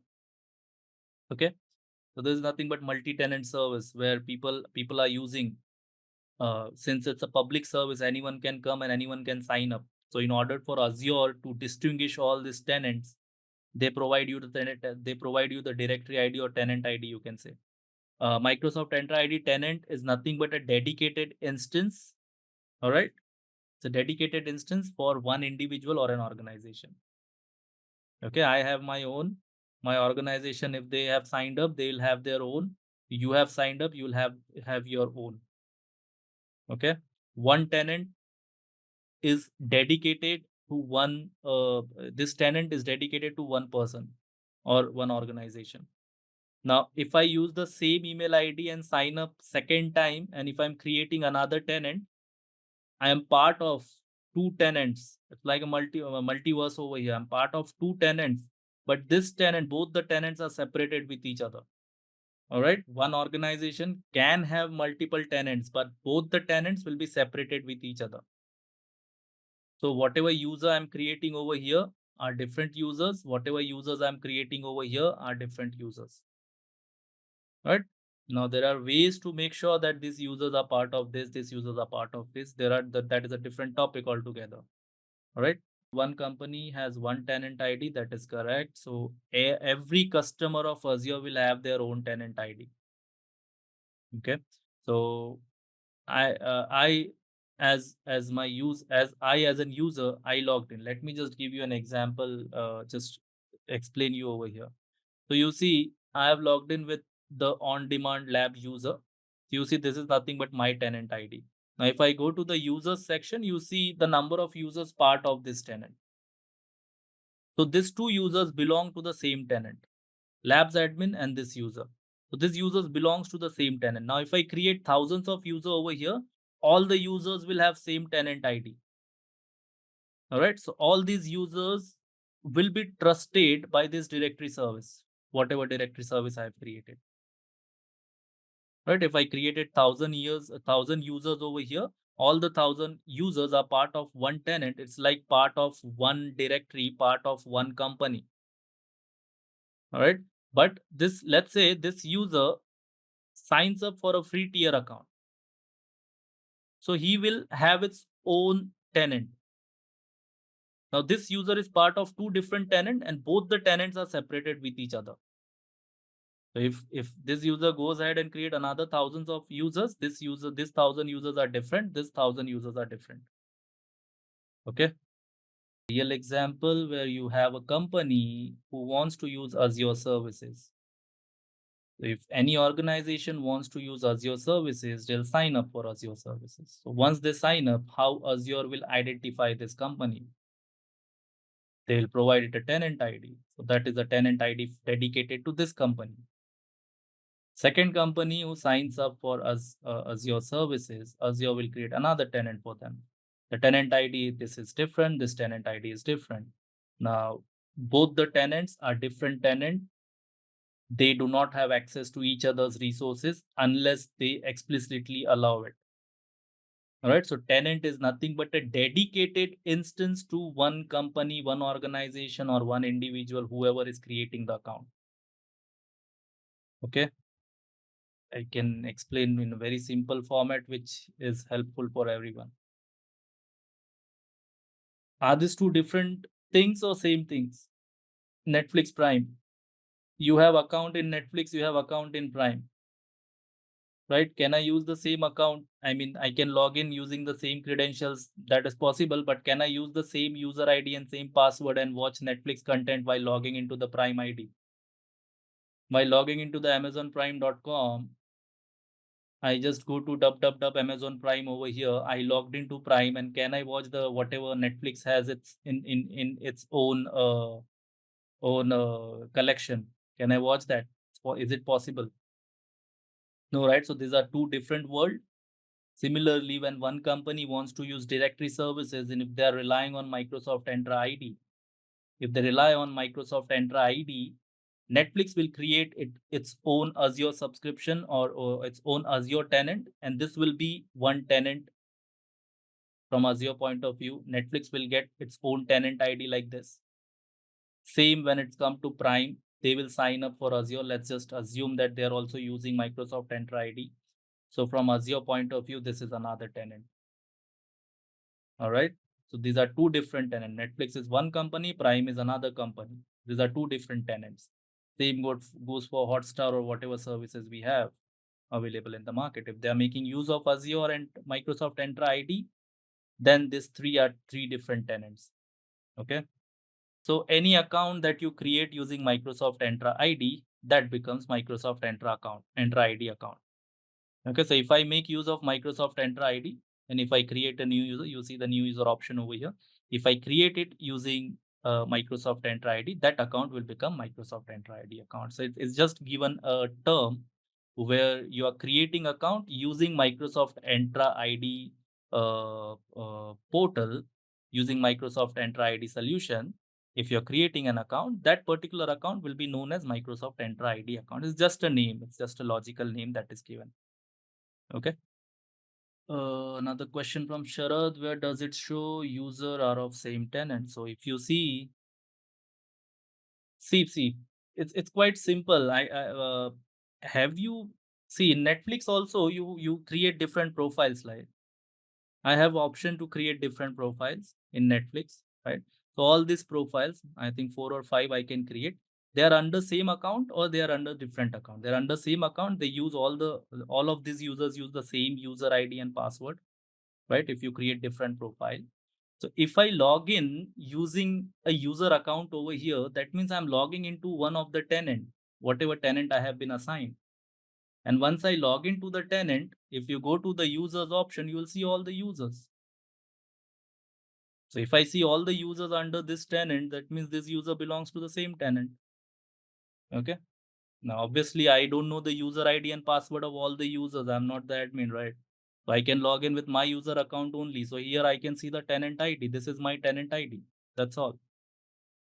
It's just a logical identification from Azure point of view that this is nothing but a tenant ID for this particular this particular company, Simplilearn. All right, so let me just go through this again. See, these are just the terminologies. Okay, now what is terminologies? Whatever services you'll be using, every service will have its own terms, own concept, own terms. All right.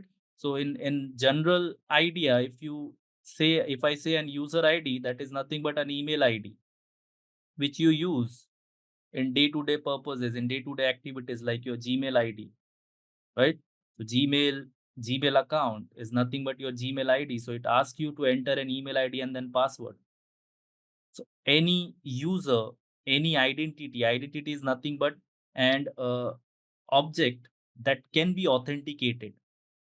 Account is nothing but an identity that had data associated with it. That data is nothing but user ID, email ID, password, your location, whatever. So whatever data you can think of, whatever attribute that you can think of. Microsoft Entra ID account is an account which you have created using Microsoft Entra ID. So it is that simple. I hope you have understood what Microsoft Entra ID is, right? What Microsoft Entra ID is nothing but an identity and access management solution, cloud-based identity management solution. What is identity management solution? That allows you to create users, manage users, right? Modify users, delete users, then authenticate them. So all those things is nothing but identity and access management solution. So Microsoft Entra ID is nothing but an identity and access management solution. So if I'm creating an account user account using Microsoft Entra ID, that will become Microsoft Entra ID account. If I'm creating it using Active Directory, that will become an Active Directory account. Right? If I create a Google account using any of the Google services like YouTube or Gmail, that will become my Google account. These are the simple, whatever services you are using. If I'm using Microsoft Entra ID, it will become my Microsoft Entra account. All right. What is a tenant? It's nothing but a dedicated instance for one company, you can say, for one organization. All right. And tenant and directory is nothing but the same thing. There's one more term, Azure subscription. All right. Now, here between tenant and subscription. So, remember one thing, Microsoft Entra ID tenant helps you to manage your identities, your users, your groups, your applications. Subscription helps you to deploy resources. Now, what are resources? Deploy servers, deploy network, deploy storage. All right. So these are the two different things. Now, in order to give a simple example, again, I'll take Netflix over here. You can right now you can go into the Netflix and you can create an account. I can create an account that is free of cost. But if I want to watch any movies or any series, I need to buy a plan. I need to buy one of the plan, whatever plan they are offering. I need to buy those plans, right? So in order to watch any movie or any series, I need to buy that plan. I need to pay something. So similarly, Microsoft Entra ID tenant is free of cost. You can go ahead, you can create, you can sign up, and then you can start creating your users. But you will not be able to deploy the resources. You'll not be able to deploy virtual machine, let's say. You'll not be able to create any network. All those things will not be possible unless you buy a subscription. Okay, so subscription is required over here. All right. So you need to buy a subscription. Once subscription is there, then only I'll be able to deploy all these resources, whatever resources I want to deploy. There are two things. Tenant is a dedicated instance to an organization where if you're only using tenant, you can create your users, create your groups, create your, you can register your applications and all those things. But if you want to deploy resources, you want to host your application, then you need a subscription in place. All right. All right. Now there is a difference when it comes to Microsoft Entra ID and Active Directory domain services. I just before starting this topic, I explained what if you want to use on-prem identity and access management solution, then you have the option of choosing Active Directory domain services. All right. Microsoft Entra ID is a cloud-based identity and access management solution. All right. So what are the differences? So differences are between the protocols they are using, right? Apart from that, Microsoft Entra ID is a managed service. So what is a managed service? In order to use Active Directory domain services, I need a server. I need operating system to install. I need the role that needs to be installed on top of that Windows operating system. And then I need to promote it to the domain controller, and then only I'll able to create the user. So this is unmanaged service. Unmanaged service is nothing but user or company, they have to manage it. Organization will have to manage all this thing. That's why they need the professionals like Windows admin or Active Directory admin, where they can manage all these things. They can create domain controllers, they can create users, create groups, all those things. Right? This is a managed service. That means everything what we need to do is given to us as a service. That means it is managed by someone else, not by us, not by the consumer. All right. So it's a managed service. So any services, like a simple example, Google Drive. Google Drive is a managed service or an unmanaged service? Google Drive is nothing but a managed storage service where you are only responsible to keep your data. Similarly, for Entra ID, we are only responsible for creating users and all. Behind the scenes, whatever infra is required, that is the responsibility of the provider. Same goes for Google Drive. Behind the storage service, whatever is required, it's their responsibility. I'm only responsible for my data. I just bring my data, put my data, share my data with anyone I want. All right. So that is the difference between managed and unmanaged. Now, Active Directory Domain Services uses this protocols LDAP, Kerberos, all right, for authentication. If any user is logging into the laptop and this laptop is connected to the domain, so when the authentication is happening over here, these are the protocols that will be used when it comes to Active Directory Domain Services. All right, protocol is nothing but the language. So both should speak the same language in order to identify whether the user is allowed to log in or not allowed to log in. Whereas Entra ID gives you REST APIs, like you can query your users using HTTP, HTTPS protocol. You can do the authentication using all these new age protocols, right? Like SAML, WSFed, OpenID, OAuth. With the help of this new age protocol, I can authenticate users from AWS to Azure to Microsoft Entra ID as well. That means I have my resources deployed over AWS. I can use Microsoft Entra ID for user creation. Right? That is possibility. How it is possible? Because of these protocols. Right? So these are nothing but the language, or these are nothing but the language that is understood by Microsoft Entra ID. So if you want to use your application, if you are creating any application, if you're developing any application, you have a application over here, all right? So if you're developing an application and you want an authentication system, the authentication module for your application, you can make use of OpenID on OAuth over here. So you can write your application in such a way that they understand OpenID and OAuth. Once the application understand that, you can use Microsoft Entra ID for authentication. That means anyone tries to logging into my application will route that traffic for authentication purpose to Microsoft Entra ID. Microsoft Entra ID will authenticate that user, and once the user ID and password is correct, I will give access to my application. All right. WSFed is nothing but the federation, and SAML is nothing but I don't know the full form, but SAML is like, if you want to use, let's say for example, I don't know if you are aware of ServiceNow. ServiceNow is nothing but the ticketing tool. All right. So you might be using Office 365, Microsoft 365 in your day-to-day life. So Microsoft 365 is nothing but the suite of services like Outlook, like OneDrive, like Teams, like SharePoint, right? So these are nothing but the suite of services. So do I need to provide different different user ID and password for all these tools? Simple example, Gmail. Using Gmail ID, I can make use of all the Gmail product, all the Google product.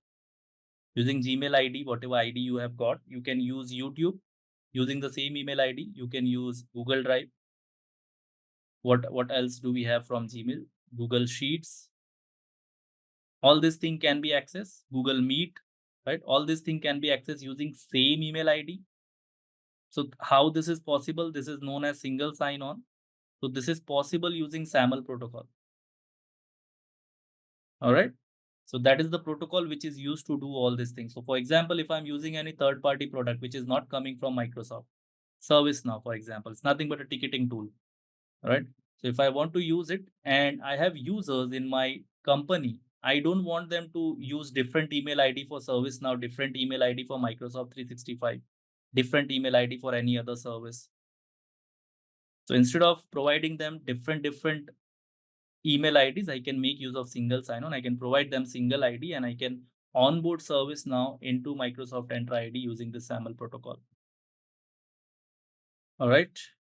Then in Microsoft Entra ID, federation services is included. In Active Directory domain services, federation need to create separately. Now, what is federation? Federation is nothing but trusting any other identity provider. I can give you a very simple example which will help you to understand. So I don't know if I logged in over here. If I go to simplilearn.com and if I click on login, we have Google, we have Facebook, we have Apple, we have LinkedIn. So using this, what is happening over here? We are trusting Google's email ID, we are trusting Facebook email ID, we are trusting Apple IDs, and we are trusting LinkedIn as well. So this means you can log in here using your Google account. You don't need to create a separate account for Simplilearn. You can use the same account and you can log in. Similar, you can log in using your Facebook account, LinkedIn account, Apple account. So Simplilearn is trusting all these identity provider. So that is nothing but a kind of federation. Now it does not mean that we have created a federation over here. This is nothing but a kind of federation. That means we Simplilearn is trusting all this IDP, identity provider. So similarly, if you have two different organizations, right? Users are over here, users are over here as well. And here you have few resources like virtual machine, like storage account, like SQL databases.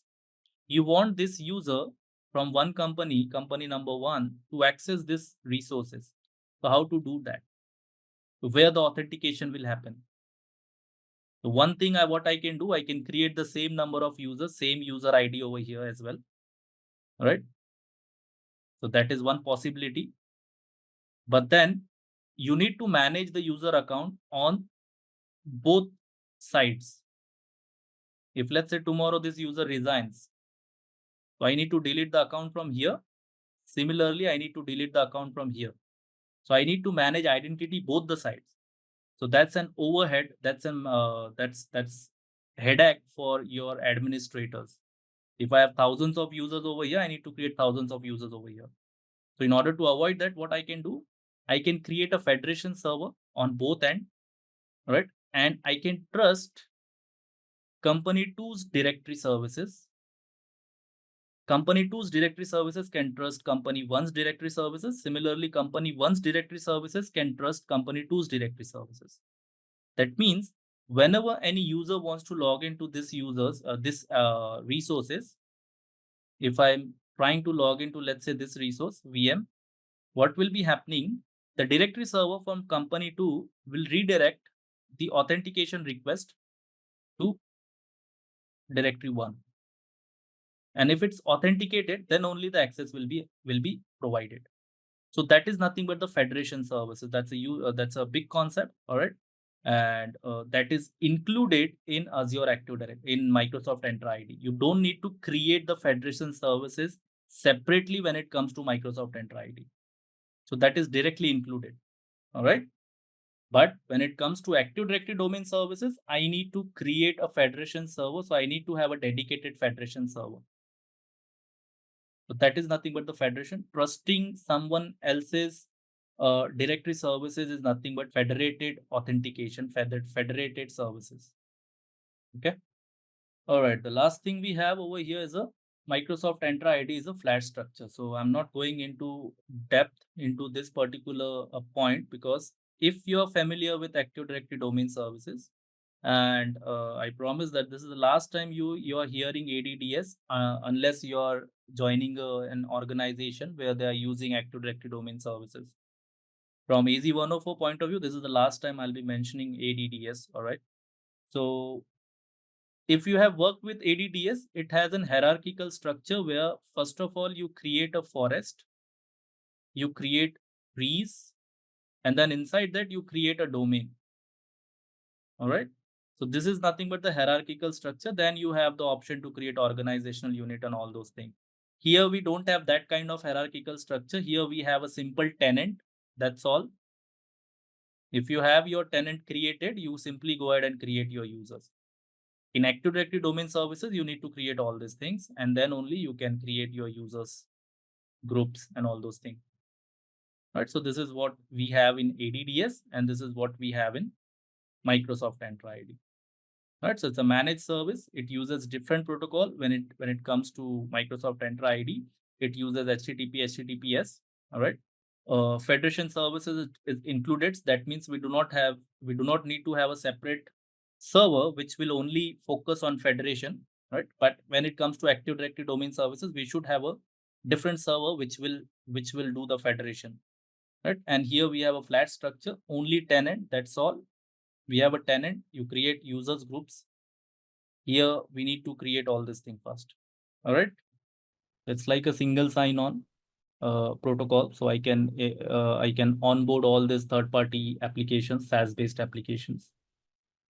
See, if you log in, you need to go to Entra ID. Where will you find the tenant and user related details? In Entra ID, because Entra ID is nothing but an IAM solution. So you need to search for Entra ID. Once you click on Entra ID, on the overview page itself, you'll see the tenant ID. If you can go to this page, tenant Microsoft Entra ID, you should be able to see the tenant ID. Okay. All right. So once I click over here, you might be on another screen. And then once I click over here, you might miss it. And then you won't be able to be on the same page as of me. All right. Forget about tenant now. Have you understood what cloud computing is? All right. Have you understood what Microsoft Entra ID is? What is Microsoft Entra ID? In short, IAM service. What do you get when you use IAM service? What we can achieve, what we can do? Why in the first place I'll use Entra ID so that I can create my users, right? Why do you want users? So that you have your company where obviously you will be doing, your company is doing something, they're doing some kind of business. So they'll be using laptop, they'll be using devices, mobile devices, laptops, PCs, all those things. Now their employees will logging into this laptops and will do their work, right? They'll do their work. So in order to create the user account, I need some kind of IAM service. So Microsoft Entra ID is nothing but an IAM service. All right. Now this organization, if they want to use Microsoft Entra ID, they'll have to sign up. So they'll simply sign up. So this, let's say this organization name is organization A. So they'll sign up for Microsoft Entra ID. They'll sign up for Azure account and they'll get an access to Microsoft Entra ID. So for this organization, organization A, this is the tenant ID for them. Another organization will do the same thing. They'll also log in. They'll also have users and all those things. They'll also have computers and all those things. So they will have different tenant ID, whatever. Now your question is why my tenant ID is not similar to your tenant. Simplilearn has signed up for many directories. So whenever user is logging in behind the scenes, a new directory is being created and the user is part of that directory. So it's obvious that you will not get same tenant ID. If your two users of your company, they are logging into Azure, they will see the same tenant ID since both the users have been created in the same directory. All right. Prasanjit is again saying Simplilearn is not see, did I mention that one organization can create only one directory? If organization A creates another directory, this is a different tenant from Microsoft point of view. Think it from the Microsoft point of view. Are this the same tenant? Company is same, but they have created two different accounts over here, two different tenants using a Microsoft sign up feature. So they can have multiple tenant. One company cannot have single tenant. I did not mention that. One user can create thousands of directories. So every directory will have a unique ID. All right. That does not mean that I'm launching the lab and I'm part of the same directory. If you can see my account, this is my user account. If I go to manage section and go to the users, if you see my user account in your directory, then we are part of the same tenant. If you don't see my user account over here, we are not part of the same tenant. Okay. Tenant ID, you don't have to do anything about the tenant ID. It is just an identification from Microsoft point of view. If you are the service provider, you take an example of bank. Bank is nothing but providing the banking services. So if you are one customer, you'll have one customer ID. Other customer will have different customer ID. So similarly, one organization will have one tenant ID. If same user creates another account in bank, let's say joint account with his or her spouse, then they'll have different customer ID. So one user can have can avail two different services from the bank. They're not restricting users from using different services. All right. Now Microsoft Entra ID comes with different plans. Okay. So what are these different plans? First of all, Microsoft Entra ID comes with the free of cost. I mean, you don't need to pay anything. You just sign up and start creating your users. So if you see over here in the overview page itself of Microsoft Entra ID, you'll see what kind of license you have got. Right? So as of now, my license is free license. So it comes free of cost. You don't have to pay anything. You can simply sign up and you can simply start using Microsoft Entra ID. All right. Now, if you see license, it's showing as free. Apart from free, there are few different premiums that are available. P1, P2 governance. Now, why you would be choosing P1, P2 or governance? So as you can see over here, some of the features that are available only with premium. All right, some of the features that are only that are available only with governance. So if you need advanced security features, then you should be considering choosing the premium tier. All right, free tier, you don't have to pay anything, but obviously you will not get all the features. Consider it like your Google Drive. Google Drive is free of cost for every Gmail user. They give you 15 GB, but if you want to store more data, obviously you need to pay. Similarly, Microsoft Entra ID is free of cost, but if you want to use features, you can, if you want to use some extra features like advanced group management, if you see over here, if you want to use conditional access, if you see it's not available with the free tier. If you want to use automated user and group provisioning to app, it's not available in the free tier. Similarly, there are a lot of features like privilege identity management, not available in the free tier. So if you want to use those kind of additional features, which are nothing but the security features that gets covered in AZ-305, not covered in AZ-104. So if I want that kind of features, I would be needing the premium license. All right. So it comes with 4 different tier. Free tier, freely available, anyone can use it. But if you want to use additional features, you would consider to upgrade from free tier to premium P1 or premium P2.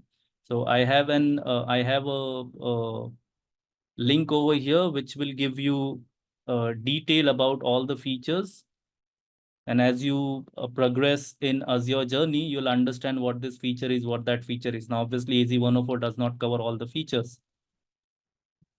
But if you have enrolled for AZ-305, there we cover conditional access and privileged identity management. So you see, we have a free tier, then we have a P1, right, which will cost you $6 per user per month. All right, we have P2, which will cost you $9 per user per month. Similarly, we have the governance tier, which will cost you $7. Now, depends on you which feature you require. So according to the feature requirement, you will be choosing your premium tier. You can try it for the free, try free for the first 30 days. After 30 days, you'll have to pay. All right, so you see there are a few features which are available, like for example, multi-factor authentication is available partially on free tier. So I can configure multi-factor authentication even in the free tier as well. These are nothing but the additions available in Microsoft Entra ID. All right, so if I go back over here, as of now, I have the free tier. You can confirm your free tier, or you are having the premium tier, or you are having the premium P2 tier. All right, in order to try for the premium or premium P2, Microsoft provides you the 30-day free trial. So you can try it from here. You just provide your email address and you can try for free. All right, you can also activate it from the portal itself. If I want to activate, I can go under the manage section over here. Under manage section, you should see licenses. From there, I can activate a free trial. Right, so you can see I can activate a Microsoft Entra ID P2. Right, so for 30 days you can activate it, and after 30 days, it will automatically be deactivated unless you upgrade to the payment model. All right. So you'll only be using the premium tiers when you want to use this kind of features. Otherwise, if you don't want this security features, you can simply go ahead and use the free tier as well. All right, security does not mean that if we are not using this premium tier, we are not secured. You have the authentication itself is secured. All right, so your data is secured, that is not compromised. But if you want to add some additional security to your accounts, to your tenant, then you should be considering upgrading to P1, P2. All right. So that's about the addition. Right. And the last topic for this we have for this module, or for this topic, you can say, is implementing self-service password reset. Now, what is self-service password reset? As the name suggests, you can allow your users to reset their password by their own. That means what happens when you forget the password? Let's say you have a Gmail account and you forget the password. What happens? How can you recover your account if you have forgotten the password? I have a Gmail account, but I, let's say, forgot my password. So what are the options? How to recover my account? Yeah, OTP to mobile number, security questions, correct? OTP. We have the option to click on forget and set a new password. So that is nothing but self-service password reset. Self-service means the application owner is allowing you to reset your own password. You don't need to reach out to the Google helpline. Right now, imagine how many people are using Gmail account. Billions, right? All over the world. So if, and these days, everyone is having a Gmail account, right? So if anyone forget the password and Google is not allowing you to reset your password by yourself, then what is going to happen? Everyone will make call to the help desk. Everyone will make call to the Google and ask them to reset the password. First of all, Google is providing you the free email services. And then if you're forgetting password, you're calling them to reset the password. So that's not a best practice, I can say. Right. So in order to reduce those kind of help desk thing, what you can do, you can make use of this self-service password reset. Now we are aware how this self-service password reset work. What we need to do when we create a Gmail account, we provide our details. What details do you provide? You provide your mobile number, right? You provide your mobile number, your contact number. You provide your, if you have a secondary email ID, you provide that email ID as well. You set up few security questions so that in case you forget the password, Gmail will ask you what was the first city you visited, or what was your school name. So whatever security questions you will be setting up, right? So you have OTP as well. If you have given your contact number, they will try to send an OTP to that contact number, and then you need to provide that one-time code, right? So these are the things that we need to provide first. We need to configure first, then only we will be able to reset our own password.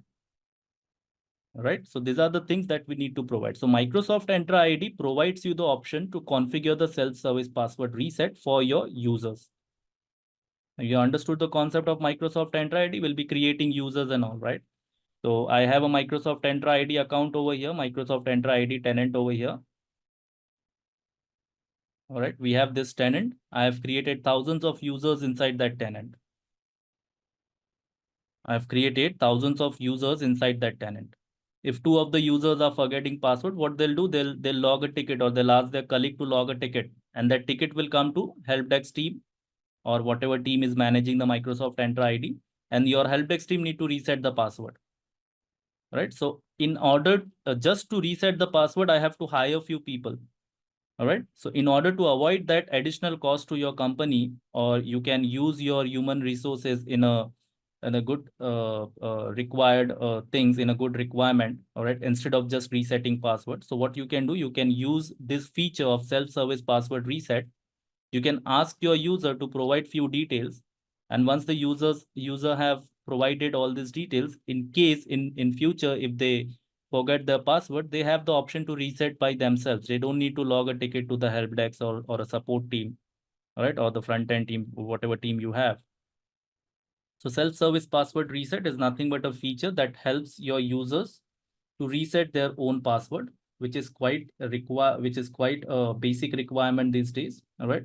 So user can reset their own password using a secure automated process, minimizing obviously the downtime. All right. What downtime is minimized? Since if user forget the password, he'll simply say the manager that I don't remember my password. I've forgotten the password. I cannot log in today. I cannot work today.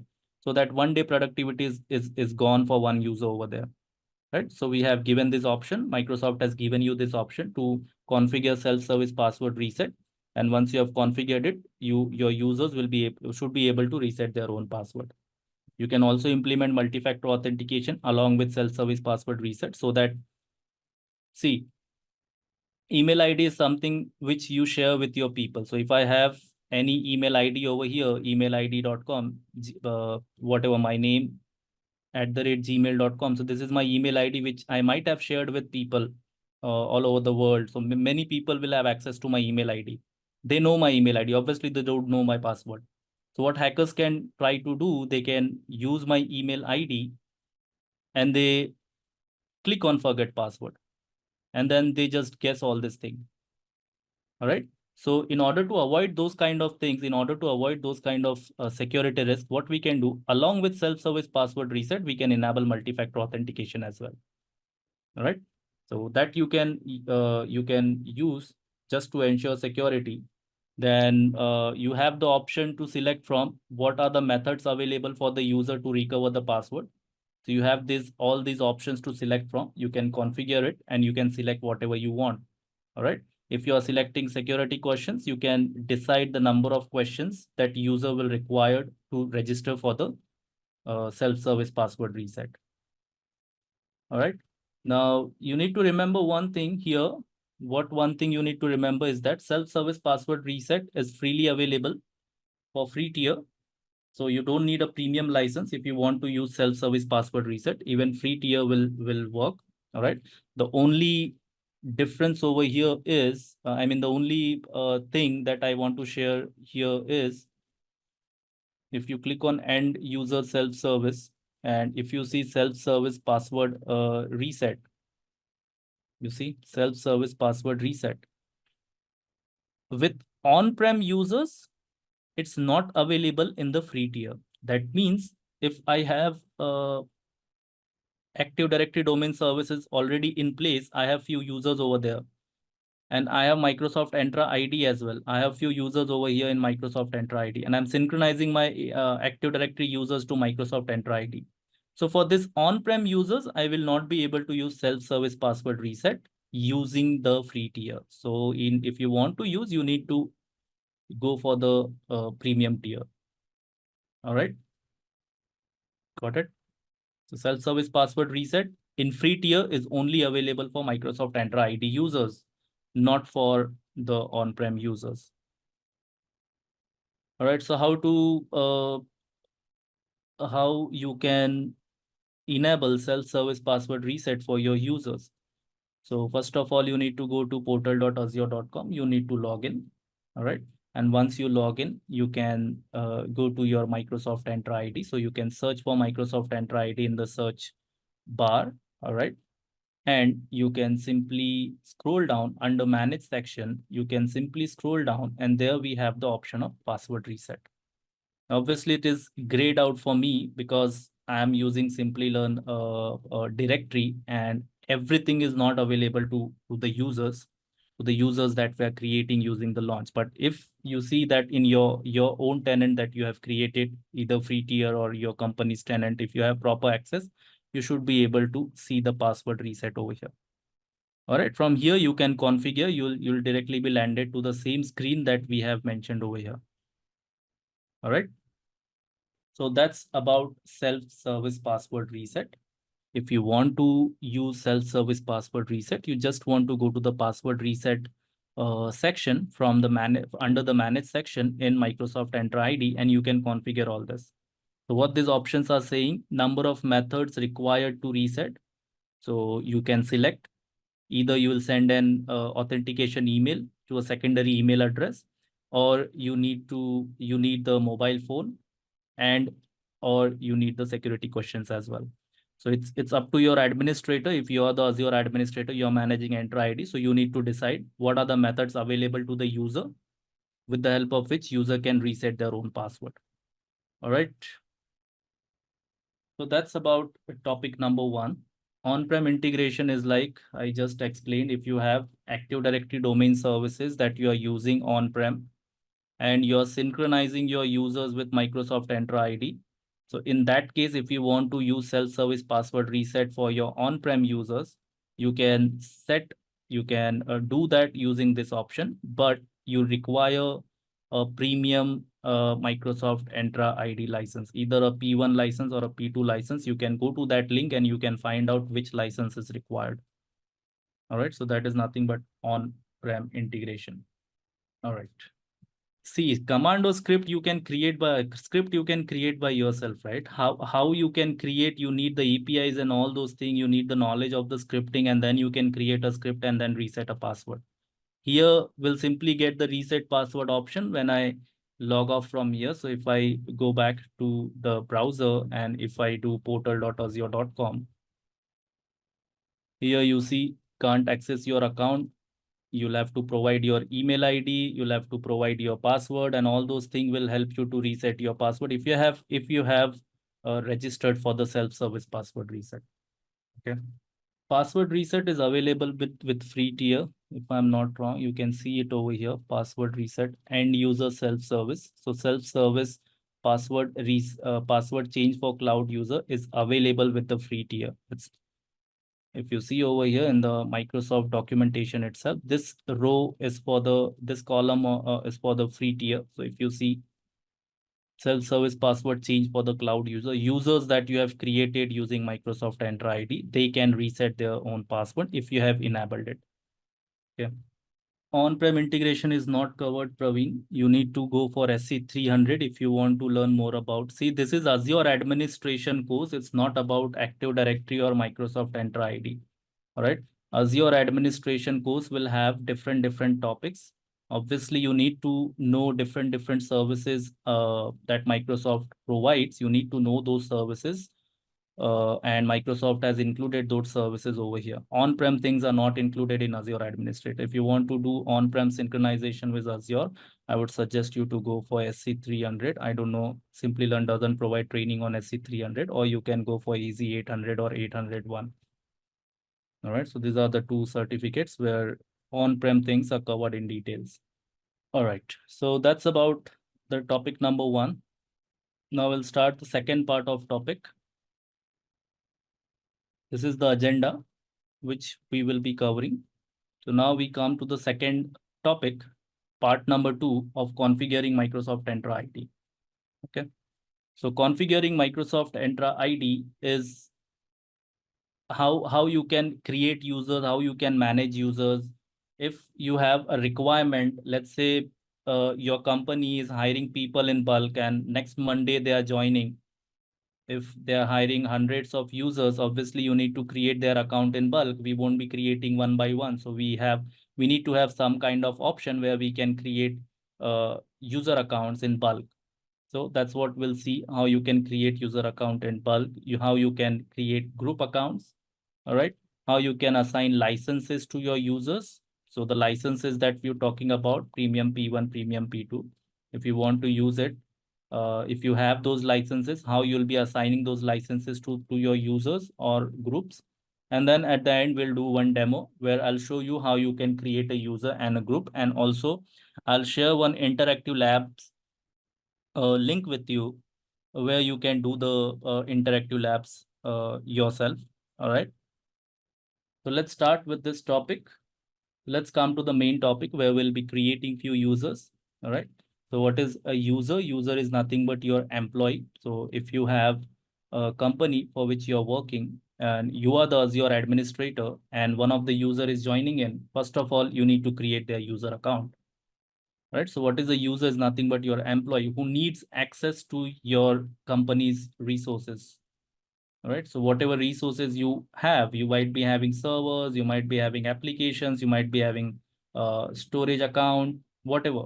So whatever you have, if you want your employee to access those users or even a simple laptop that you're having, if you want your user to use that laptop, you need to create an user account for your user.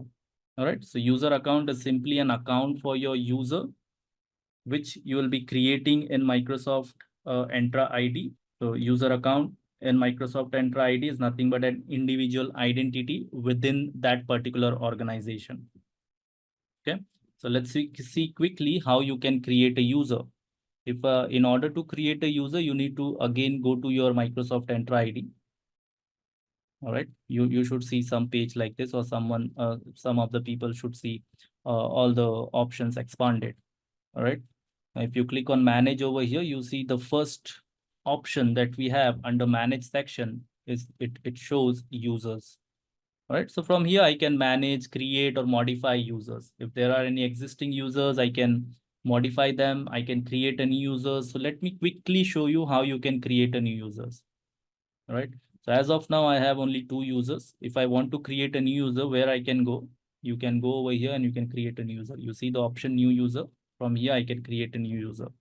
Right, so I can click on new user over here, and the first option, as you can see, which says create a new internal user in your organization. All right, so I can click on it, and then I need to provide a few details over here: UPN, display name, and the password. So how do any IAM service work? We need to have some sort of credentials. So your credentials will be your username and password. So that is what we are providing over here: username and a password. Okay, so if you have multiple domains over here, you can see all the domains: Europe, Asia, and some other part of the world, right? Let's say Australia. So if you have these 3 domains, you need to add those domains as a custom domain, and any number of domains that you have added, you should see that over here. So if you want to create user for Europe domain, you should select Europe domain from this drop down list. All right. If you want to create for Asia, you need to do that from this drop down list. Okay. So as of now, I only have 1 domain. And in order to create an account, I can only create in this particular domain as of now. All right. So what we'll do, we'll use a simple name, user01. So what this will become, let me just open a notepad. This will become my UPN. All right, this will become my user ID. So this is my user ID. Once the account is created, I can use this user ID and can log into Azure tenant. All right, and apart from that, these are some details: display name. So I can type whatever I want, whatever your name, whatever your username would be, John Doe or whatever. Right, so this is a common name that we use for demonstration. So this will be my display name. Display name is nothing but the actual name of your user, which you want, what name you want to be displayed in Microsoft Entra ID tenant. Okay. And password you can keep. So this is an auto-generate password. So when you create a new user, whenever you create a new user, you can provide a default password. And then whenever that user logs in for the first time, Microsoft Entra ID will ask that user to change the password. All right, so we are creating the user over here, and we are giving a default password, and then account enable option is whether user can log in or not.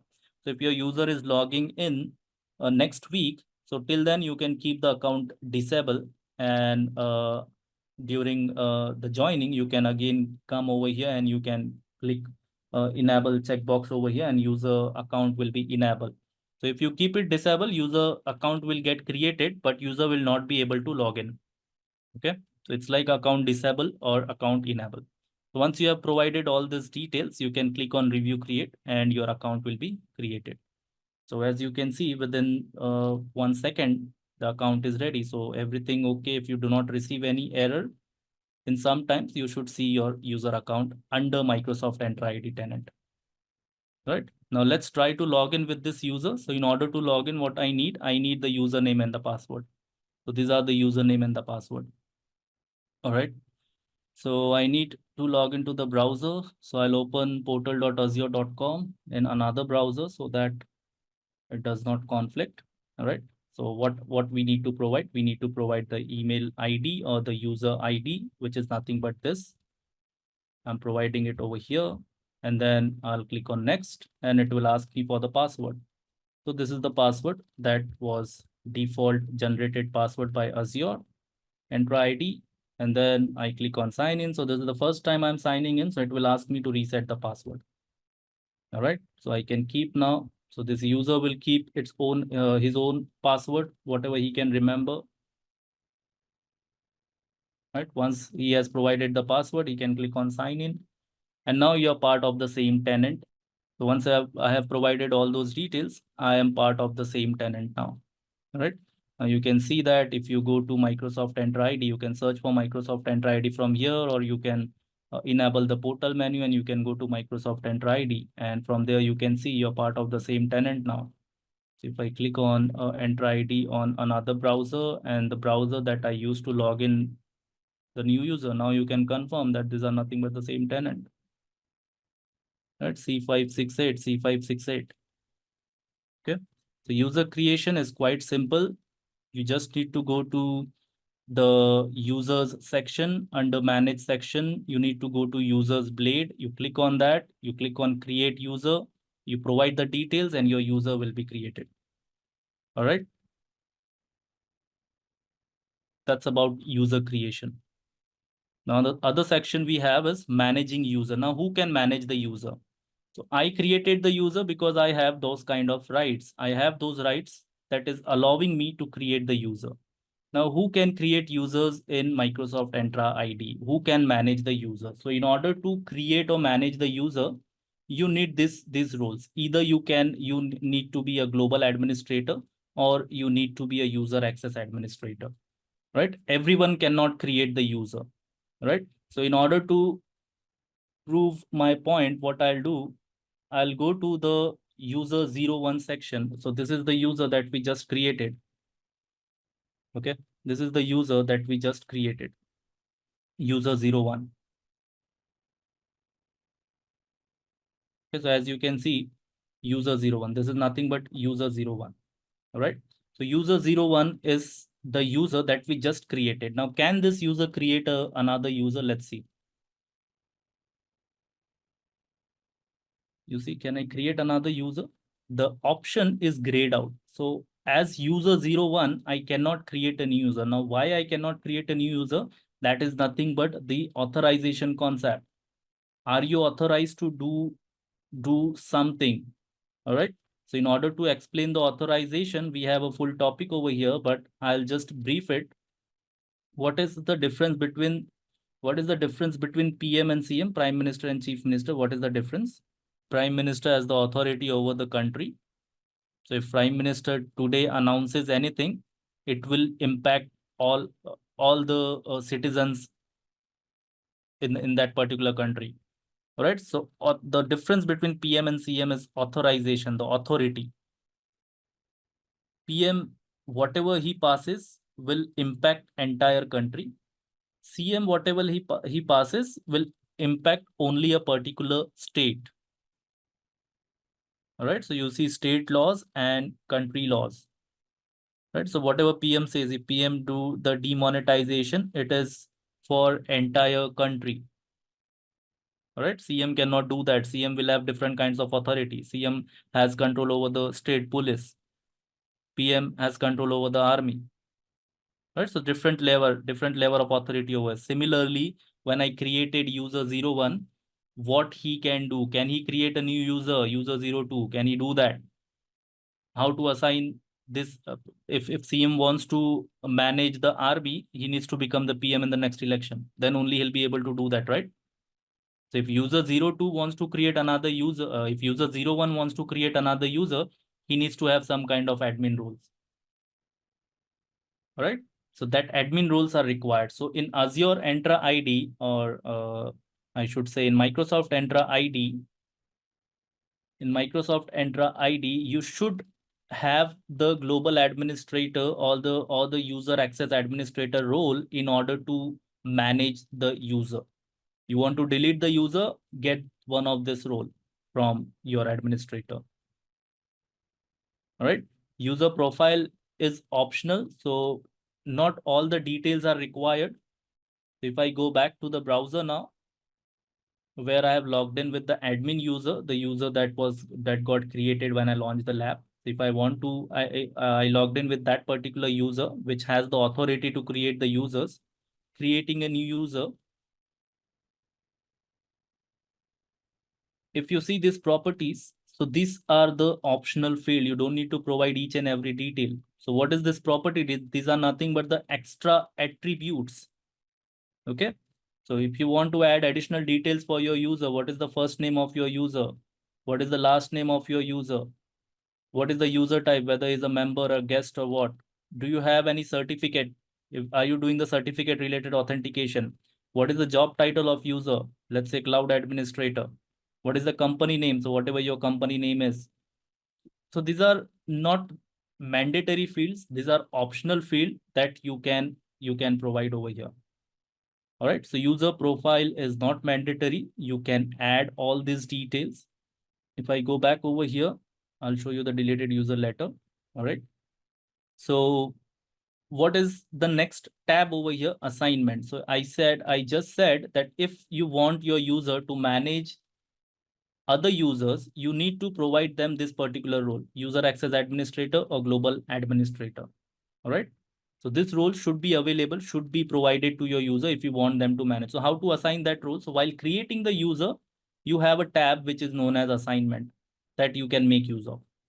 So from here, I can assign whatever roles I want. So if this user is Microsoft Entra ID administrator, so I can search for those particular role. For example, user access administrator.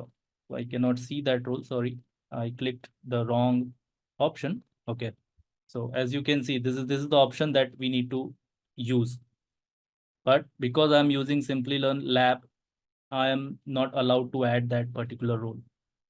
So if you want your user to manage other users, you need to use this particular you can say option, and from there you can assign them the role. All right. So in order to assign any role to your user, you need to use this particular tab.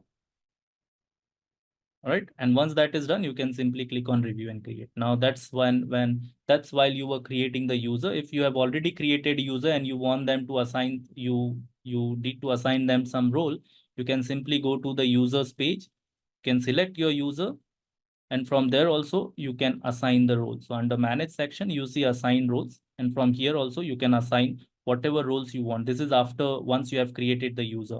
While creating the user, you also have option to assign the role, but once you have created and after that you want to assign any assignments or any roles, you can select those assignment role and you can select for the role. For example, user administrator. Right, so I can select this and I can add this particular role. So once that role is added, you can refresh, and that role should be reflected over here. Right. So I have assigned user administrator role to user 01. Now let's go back to the browser where I have logged in from user 01. So I go back over there in order to refresh. Now that role is recently assigned to me. So obviously I need to refresh the token. So let's refresh, or you need to re-log in. All right. Now can I see? Now am I able to create a new user? All right. So this is where I can create, where I can manage. So that's what I'm using over here. All right.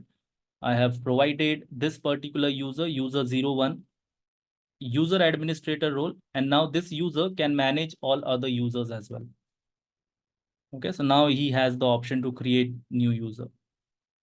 If I go back to the slide over here, deleted users. So I can, once I have created user, obviously I'll be able to delete the user. When you'll be deleting the user, whenever your employee is resigning.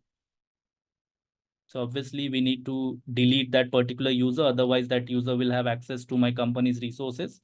So whenever any user resigns, you'll be deleting that particular account.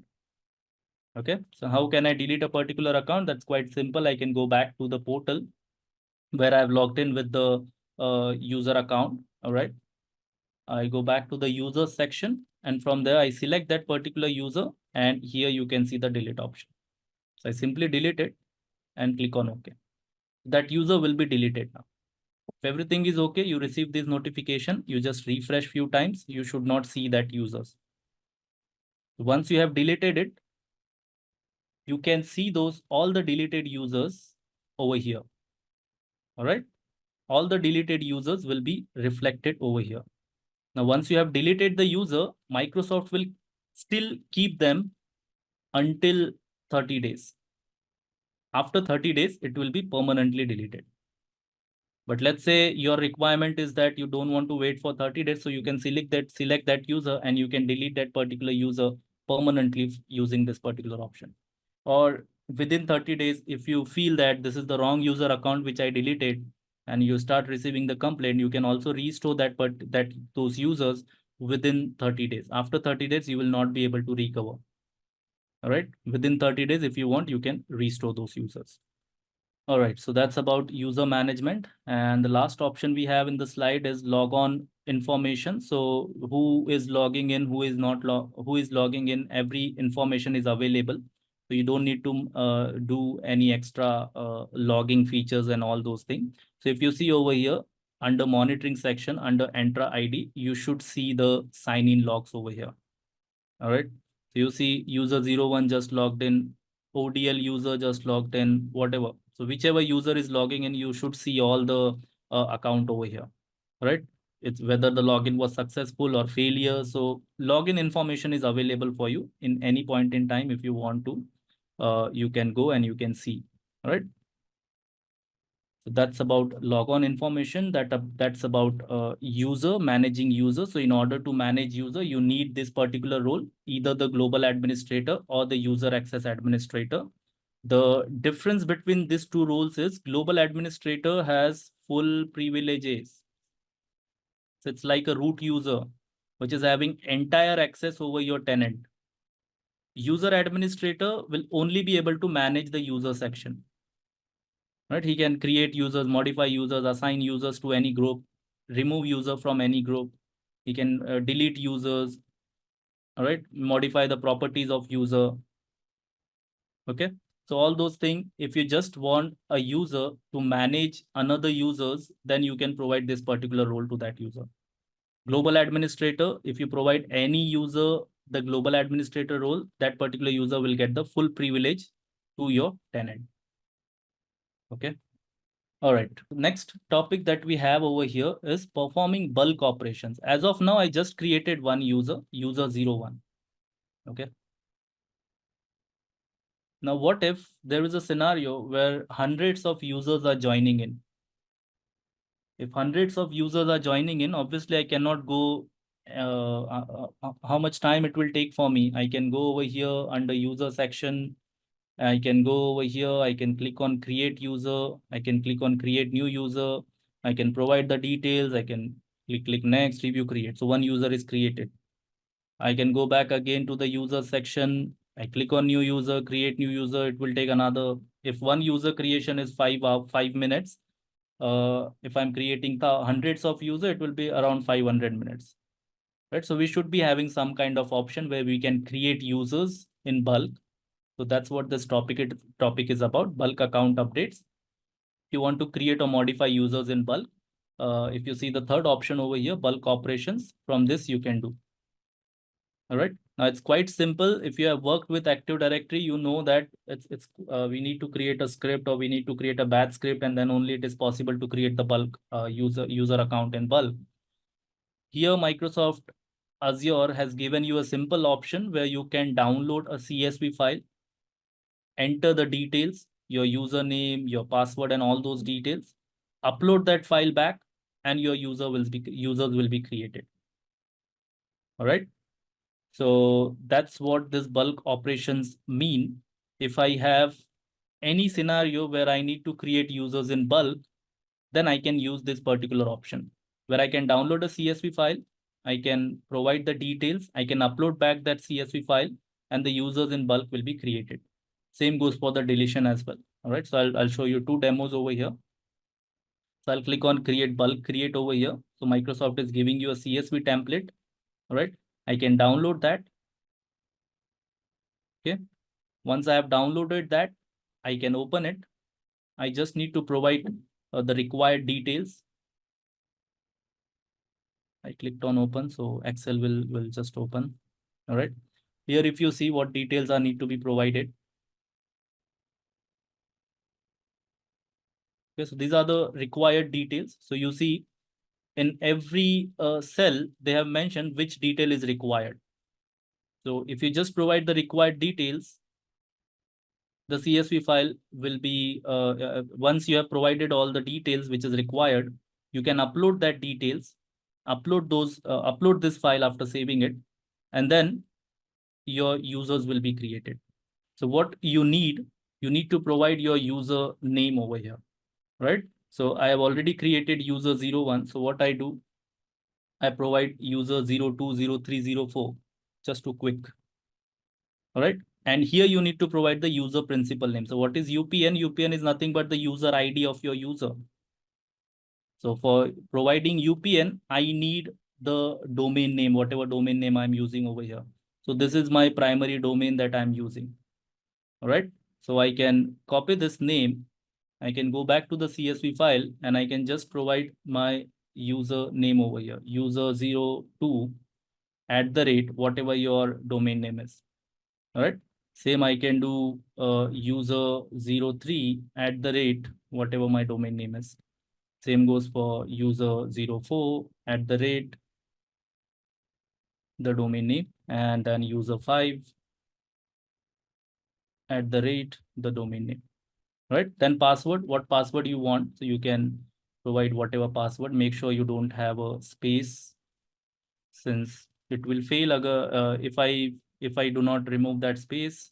The CSV Microsoft Azure Entra ID will not be able to read this, and your user creation will fail, right? So these are the details that you need to provide. These are the only required details that we need to provide. You see, required, required, required. So we need to provide only those details. These are not required, but if you want, you can get all these details from your HR, and you can fill all this detail and then upload this particular file. Okay. All right. So I'm creating 4 users. Now, whatever password you want to keep, you can keep those password, and this password will be the default password for these users. When the user logs in, obviously it will ask the user to change the password. Okay. So I have provided the username. The file name is user create template 2. So I just upload that file now. I go back to the user section over here. I click on the bulk operations. I click on the bulk create, and now I just provide that file that should be under the download user create template 2, and I open it and I submit it. If you have proper spacing and all those things, your user accounts will be created. Okay. You can also see the operations details by clicking onto this information option over here, information button over here. So if I click on it, it should show me what is the status. All right. So it is completed. You see the status completed with no errors. That means all the users were successfully created. Okay. So if I now go back to the users, I should be seeing all the users that I just created, user 2, 3, 4, 5. Okay. So if you want to create thousands of users, you just enter those users in the Excel sheet, in the CSV sheet, and then upload that sheet. Same goes for the deletion as well. So for deletion, Microsoft has provided you another CSV template which you can delete, which you can download. You can open the delete file, all right? And you just need to provide the UPN. So in order to get the UPN, I can again go to the download folder, and from there I can get the UPN that we have in the user create template file.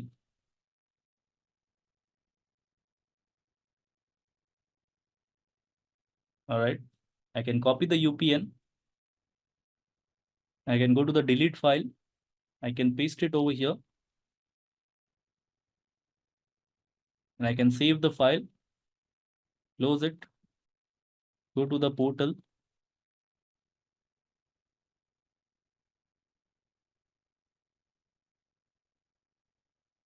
Click on the bulk operation.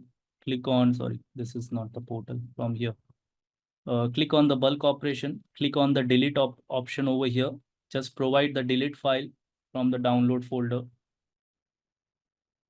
and provide a confirmation that yes, you want to do it, and click on submit.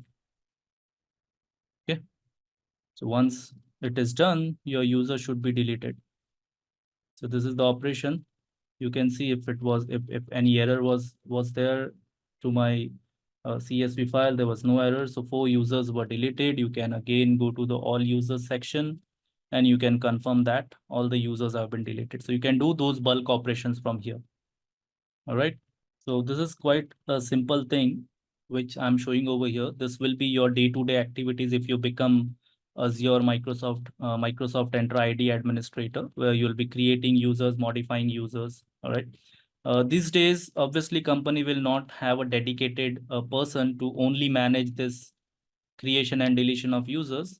So it would be like managing entire Entra ID, where you'll be managing your devices, your users, and all those things. All right. So the next thing that we have is a group accounts. Okay, so now what is a group account? Now, when you create a user, are we having a single employee in a single team? So you have teams, different teams. You'll be having a project team, the development team.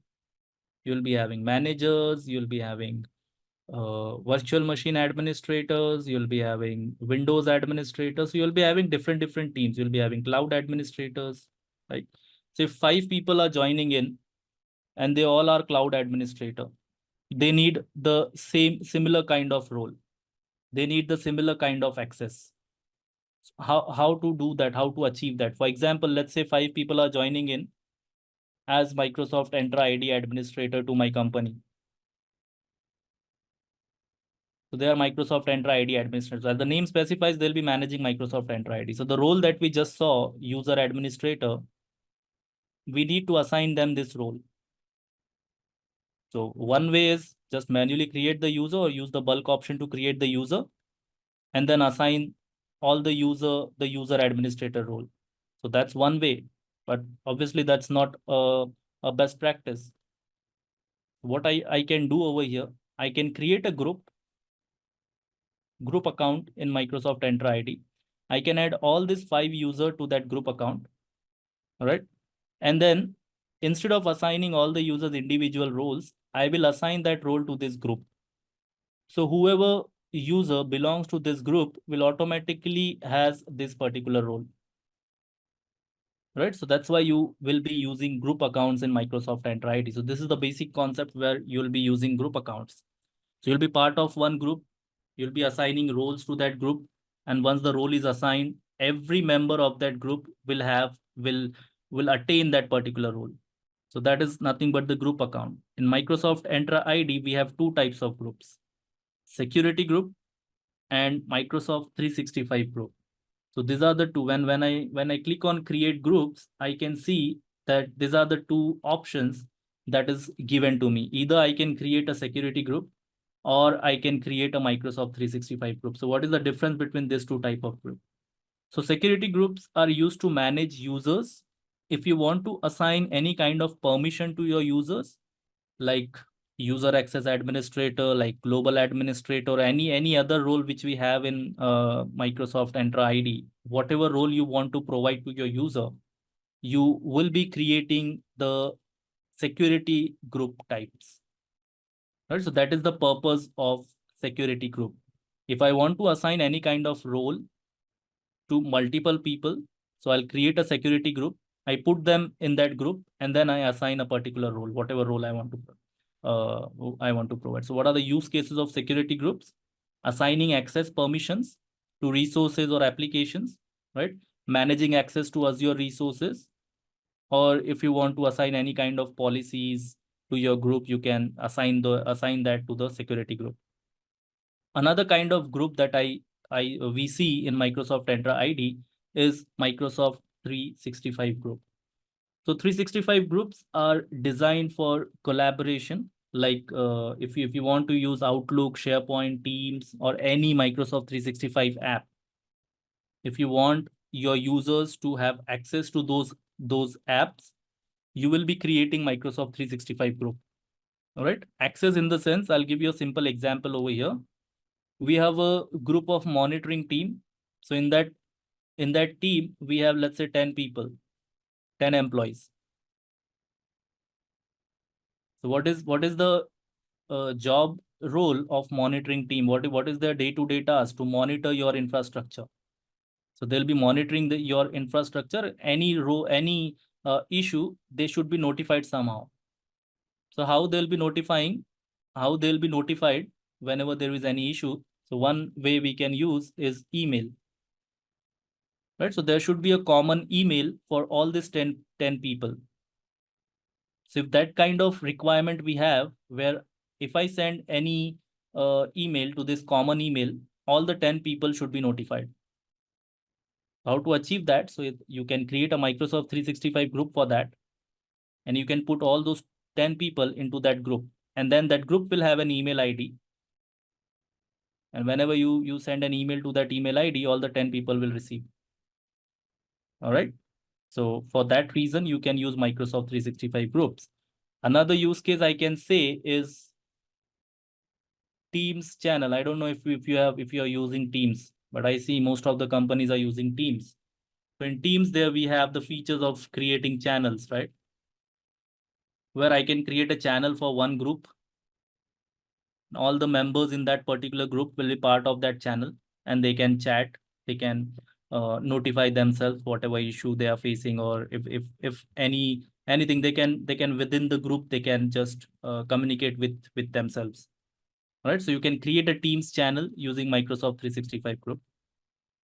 Right. Apart from that, if you have any SharePoint site where people need access in group, so you can create a Microsoft 365 group and you can provide them access to the SharePoint site. So these are the two types of groups that you see. All right. Now, if I quickly go to the portal Microsoft Entra ID, in order to create a group, right beneath the users options, we have the groups option over here. If I click on it, it will take me to the group page. I can click on new group from there, and I need to provide all these details. So what are the details you see? This is what just we discussed, the type of group. Are you creating Microsoft 365 group, or are you creating a security group? Okay. So if I select Microsoft 365 group, you see automatically and group email address is getting created. So whatever members you are adding to this group, all those members, if you send an email to this particular email ID, all those members will be notified about that particular email. All right. Mostly we deal with the security group. And the second thing that you need to provide is the group name. So let's keep it simple, group 01, and then description, why this group is being created or who belongs to this group. You can provide that. And the option that you can see over here is membership type. So there are 3 different membership type that you can provide when it comes to group creation and assigning the membership types. So there are 3 types of assignment that you can select from: assigned, dynamic user, and dynamic device. Now, before explaining this thing, just give me the difference between manual and automatic. What is the difference between manual and automatic? Manual is something you are doing yourself. Automatic, it is automatically happening. All right. So that is the difference. So that is the same thing. That is the same concept over here. Assign means you have to assign the users to that group. When I create a group, I select the assigned membership. That means I, as an administrator, manually need to add all the users, whatever user need to belong to that particular group. I need to manually add those users to the group. All right. Dynamic means it will happen automatically. Now, how it will happen automatically? So if you remember, when we created the user, there were a lot of properties to choose from. The user profile information. So if I again go back to the user creation page, there are a lot of properties to choose from. You can assign all these properties, right? Like city, email, age group, usage location, even the job profile related to the job title. So all these things you can provide, right? Now, if 10 users are joining as cloud administrator, what will be their job title? If 10 users are joining as cloud administrator, the job title should be either IT administrator, cloud administrator, or whatever, help desk administrator. So you will enter that detail over here, cloud administrator. that detail will get entered over here. All right. So dynamic membership means you can create few dynamic rules with the help of which, if a particular condition is meeting, user will be automatically added to a certain group. For example, we have a group of cloud administrators. So if job title says cloud administrator, Azure Entra ID or Microsoft Entra ID will automatically add that user to the cloud administrator group. So you can create few rules with the help of which Azure will add those users to the to any group that you have created. Right. So there are two types of assignment. Assigned membership, that means once you have created the group, you need to add users manually. All right. Dynamic means using some properties, user will automatically get added to the group. So that is the only difference between assigned and dynamic. Now in dynamic also we have two types over here: dynamic user and dynamic device. All right. So dynamic device is nothing but you will be having Windows laptop, you will be having Mac laptops, you will be having Linux machines. So if you want to segregate your devices from on the basis of operating systems, you can do that using dynamic device type of membership. All right. So assigned static, you just need to add manually. Dynamic, it will happen automatically just by looking into the properties. All right. So let me just go back to the portal. I'll just simply give you a demonstration how you can create a group. I'll click on new group over here. You can select whether you want to go with the security group or the Microsoft 365 group. So let's say we want to go with the security group. What is the group name? Let's go with Cloud Administrator. Okay, group description. This group, sorry. All right, whatever you want. And here is the membership type. Now it is grayed out. But if you have a premium P1, if you want to use dynamic membership, you need premium P1 at least. So if you see over here under somewhere where we have the group, you can find group membership of something, you just find for that and you'll be able to see the dynamic group membership. For dynamic group, I don't see it, nothing. If I just search for membership. All right, so I know that if you want to use dynamic groups, you need at least premium P1. Okay. Now you need to go through each and every feature where it will be mentioned that in order to use the group assignment, here it is mentioned application. So in order to assign any application to a group, you need premium P1 or premium P2. Similarly, somewhere they might have mentioned if you want your user to be dynamically assigned, then you need premium P1 or premium P2. All right. So if you read through each and every feature, you'll get those features. You'll get that. Okay. So as of now, I have a free Microsoft Entra ID, so I cannot change from assigned. All right. One more option Microsoft has given to you is that you can assign owners to your group. Now, who can be the owner? Owner will have the full privilege over the Microsoft Entra ID group. That means whoever is the owner can add or remove the users from this particular group. Only this particular group. We covered, I told you that Microsoft Entra ID is a flat hierarchy. We do not have any hierarchy. So if I want someone to only manage a particular section, a particular organizational unit, it's not happening over here in Microsoft Entra ID. But Microsoft has given you another feature where you can assign an owner to the group, and that owner will be responsible to add or remove users from this particular group. All right.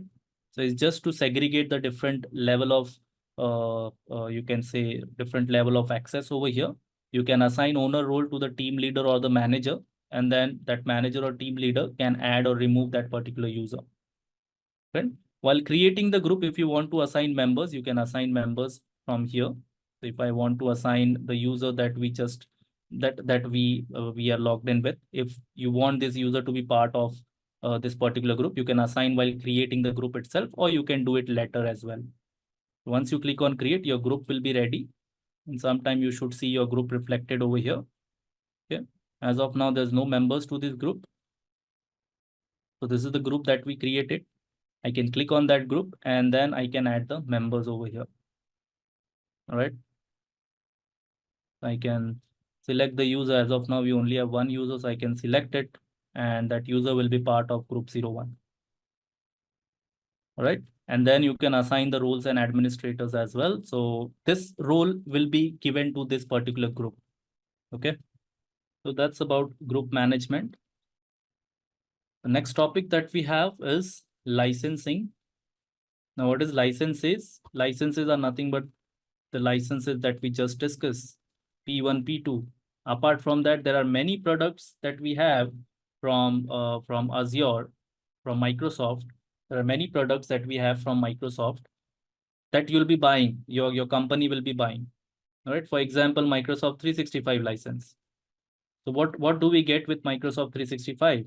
We get access to the suite of services like Microsoft Teams, Microsoft OneDrive, SharePoint, Yammer, all those things, Excel, Microsoft Office, right? So all access we get when we buy license. So your company needs to buy the licenses from Microsoft. So if you have thousands of employees, you'll be buying those thousands of licenses, one for each employee. So how to assign those licenses to your employees? Right, that's what this topic is about. Now you can assign licenses to users as well as groups, right? So if group has 5 members, 5 licenses will be consumed. Instead of going to one user and assigning licenses to that particular user, you can simply assign licenses to the group. But again, you need the premium feature for that, either P1 or P2. All right, so you can gain that functionality either with P1 or a P2 license. So if you have P1, P2 license, then only you can assign licenses to the groups. Okay. So how to do that? It's quite simple. If I go back to the group over here or user over here, in order to assign licenses, I can select a particular user or you can select a group as well. Okay. If I scroll down over here, you should be able to see the licenses option. So from here, you can assign licenses to your users. All right. Same you can do with groups as well. If you go to the group section, you can assign licenses to the group, but obviously you need a premium feature for that. Okay. You can click on license and you can assign licenses to your users, to your group. And whoever is the member of this group will be able to get those licenses. Right. So I cannot select any since I don't have a premium license. So in order to assign licenses to your groups, you need to have Microsoft Entra ID P1 or P2. Okay. I'll go back to the users section in order to assign a license. But obviously you need to buy that product from Microsoft first. I don't have any product. I need to pay if I want to buy. If you see licenses and click on add licenses, these are the licenses available. So if you save all these licenses, all the licenses will be assigned to this user. Okay. Now it says failed. One thing I deliberately did it. One thing that you need to do before assigning any license to your user is you need to make sure that user, under user properties, you have assigned the usage location. Okay. So where is the usage location? You need to find now. Maybe under job information. If you scroll down, you should see the usage location somewhere. So while creating the user, you have the usage location option. Now here I need to search for it. Yeah, this is the license. This is the usage location that needs to be provided, right, before assigning any license to your user. Okay, so this is updated now. Now you can go and you can assign the license, but obviously I don't have this licenses with me, so I cannot assign those licenses. You need to buy these licenses from Microsoft first, and then only you'll be able to assign those licenses. As you can see, all these licenses are paid license. I need to pay Microsoft in order to buy those licenses. Okay. All right. So that's about licenses. The last topic is demo, and I have already demonstrated all these slides. First of all, we did the user creation, how you can create a user, how you can manage the user. In order to manage the user, you can provide them the global admin right or the user access administrator right. You can provide them the user profile is optional, not mandatory, but that data obviously is required. You'll be getting that data from your HR. All right. You can recover the deleted users within 30 days. Okay, so Microsoft retains your users for 30 days.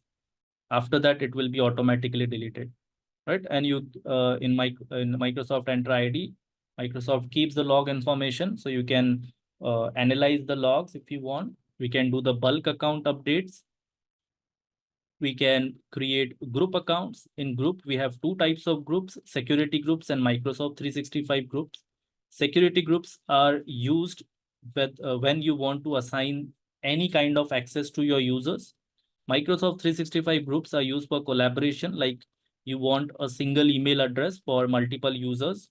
You want to create a Microsoft Teams channel. You want to create a SharePoint site for your users. So any Microsoft 365 tool that you want them to access, or you want them to create a single mailbox for multiple users, those kind of requirement, then you will be creating Microsoft 365 groups. You have two different assignment types. All right, assigned and dynamic. So if you want to manually add all of your users to the group, you'll be using assigned membership type. If you want users to be automatically added, you'll be selecting dynamic membership type. All right. In dynamic, we have two types, for users and for device. Now, how the user will be automatically added? You can select the properties. All right. You can have any property, for example, the job title, the city where user belongs to. You can use any of the information from the profile. You can create a condition, and once the condition is matching, user will be automatically added to one of the group, whatever group you want them to be added to. Then you can add licenses, but in order to add licenses, you need to make sure you yourself have the license. You have bought the license from Microsoft in the first place. Once you have the license, then you can assign licenses to your users, right? What a guest user is, okay? So in Microsoft Entra ID, we have the option to invite external users. So what is extra? What do I mean by external user? External user are the users who are not part of your tenant, but you want to collaborate with them. Okay. So they are part of any other tenant or any other identity providers. So they just need an access to an email address. That's all. All right. So when you'll be inviting external users, just you want to collaborate with them. For example, you have a virtual machine in your subscription under Azure tenant. Under this tenant, you have a virtual machine, and you want someone from different tenant or from any other identity provider. You just want them to come to your tenant, access the VM, and do whatever their job is. So whenever you use it when you are collaborating with any other partner organization and they need access to your resources. So in that case, I can invite them to my tenant, and then I can assign whatever access is required. So that kind of scenario where this user is part of any other tenant or any other email providers like Gmail, Hotmail, or whatever, they should be part of the requirement. The basic requirement here is the user that you want to invite to your tenant should have an access to the email address. Okay, so they should have an email ID. So external user is not an user belonging to your tenant, but you can create an user object for that user by inviting them into your tenant, and then you can assign whatever access you want them to be. You want them to assign. You can add them in any group you want. All right. So it's quite simple when it comes to inviting or inviting any external user. So you just need an email address. So for example, I have one Gmail account. I just need an access to any of the email. It's not mandatory that you should be having a Gmail. You can have Hotmail, you can have any email ID, your company's email ID as well. All right.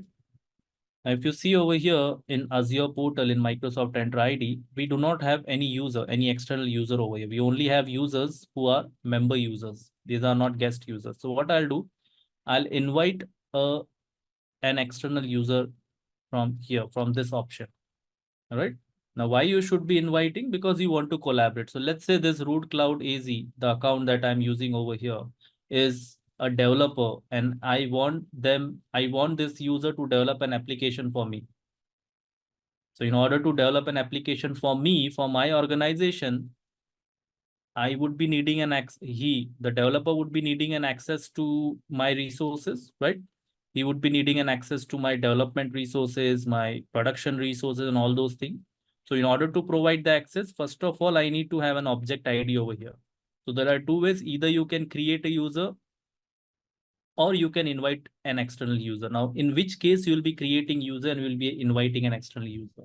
You will be creating an user when that user is working for you in the sense he has joined you full time. He has joined your organization full time. All right. If this root cloud AZ is a freelancer and I only want him to work for me until the application development is done. So in that scenario, I'll only invite that user for a certain period. After that, I can delete this user account. All right. So instead of creating a new user account for this user root cloud AZ, what I can do, I can invite him. Now, what is the difference over here?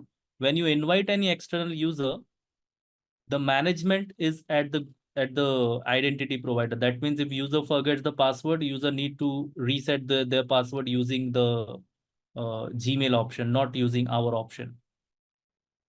Okay. Inviting external user, you cannot manage that user. You can only delete that user. You can only modify the properties of that user.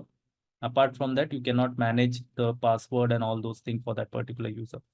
So inviting is quite simple. You click on invite external user and provide the email address to whom you want to invite. So I'll just provide this email address. Should be a valid email address where user can receive the email. Okay, so I provided that. Display name, you can provide anything, whatever you want. And just send an invite message. Once that is done, properties assignment are same. If you want this user to be part of any group, you can assign that user directly to the group while creating the user. You can do that later as well. So I'm not going into those things, but it is the same thing that we saw while creating the users. All right. As of now, I'm not doing it. So I'll simply click on review plus invite and I'll click on invite. So once I click on invite over here, user should receive an email address from Microsoft Entra ID, right? And he should be accepting your invitation. Once user accepts your invitation, then only he will join your tenant. All right. So that is quite simple. You just invite the user using the email address. And once the user accepts the invitation, then you should see that under user section. Now, for some reason, it is failing. So what I'll do, I'll just refresh my portal. It's maybe because of token reactivation, or maybe I'm not able to communicate with the Azure. Okay, so let's provide the email address over here.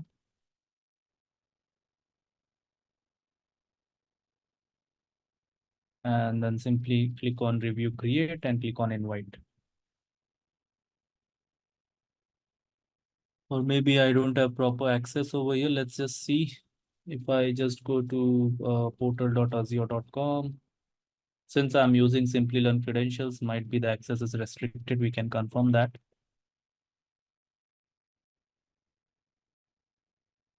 If I go to Microsoft Entra ID, you can confirm that under properties, whether user can invite the external user or not. Sorry, not under properties, under user setting. You see guest user access, guest users restrictions. So from here you can provide the restrictions, and you can provide whether non-admin users can whether yeah, whether guest users have the same access as members or not. So all these settings you can do from here. Okay, under the properties you can do those settings. Sorry, under the user settings you can do those settings. So it's failing. I don't see any error over here, but it's because of the service connection. So might be I need to re-log in or something, or as of now might be something is down from the Entra ID thing or from the Gmail thing. Yeah. You see, I've already received an email over here, but here it's quite failing. So let's just confirm that by going to Entra ID, whether user is invited or not. It might be misleading from here.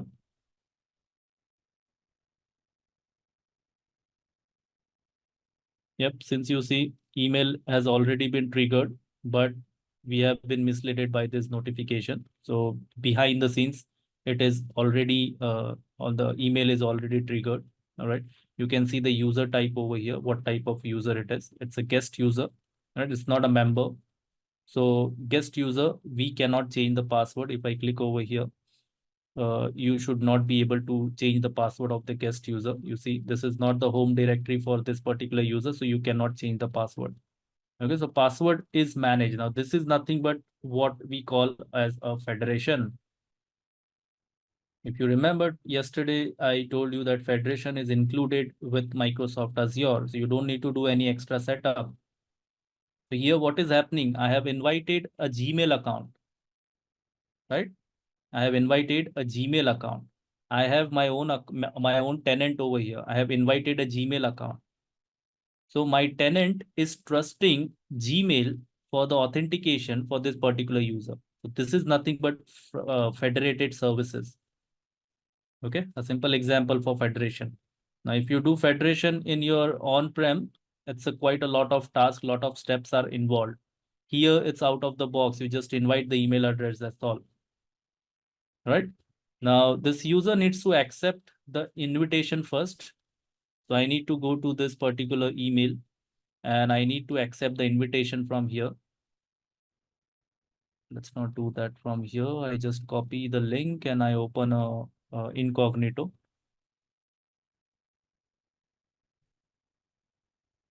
All right. And once I open incognito, it will ask me to just provide the email address and the password of my Gmail account. All right. So it is asking me to enter the password. Now this password is my Gmail's password. Then authentication will be done by Gmail, not by Microsoft. Okay. Once I click yes over here, you see some permissions are required. If you accept, you will be landed to the same tenant.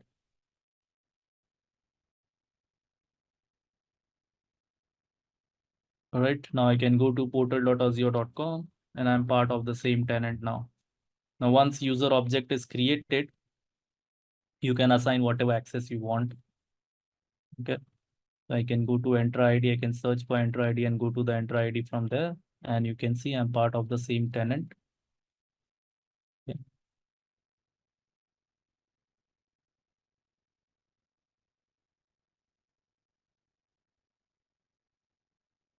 I'm logged in with 2-3 different users over here. That's why it's giving me an issue.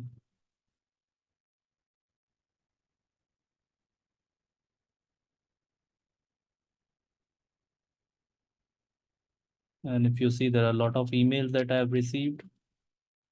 So probably behind the scenes, something is wrong. I accepted using this particular link.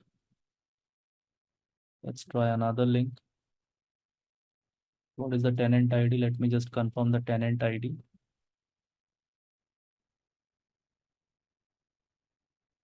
C568 something. Yep. So let's try accept the invitation from this link.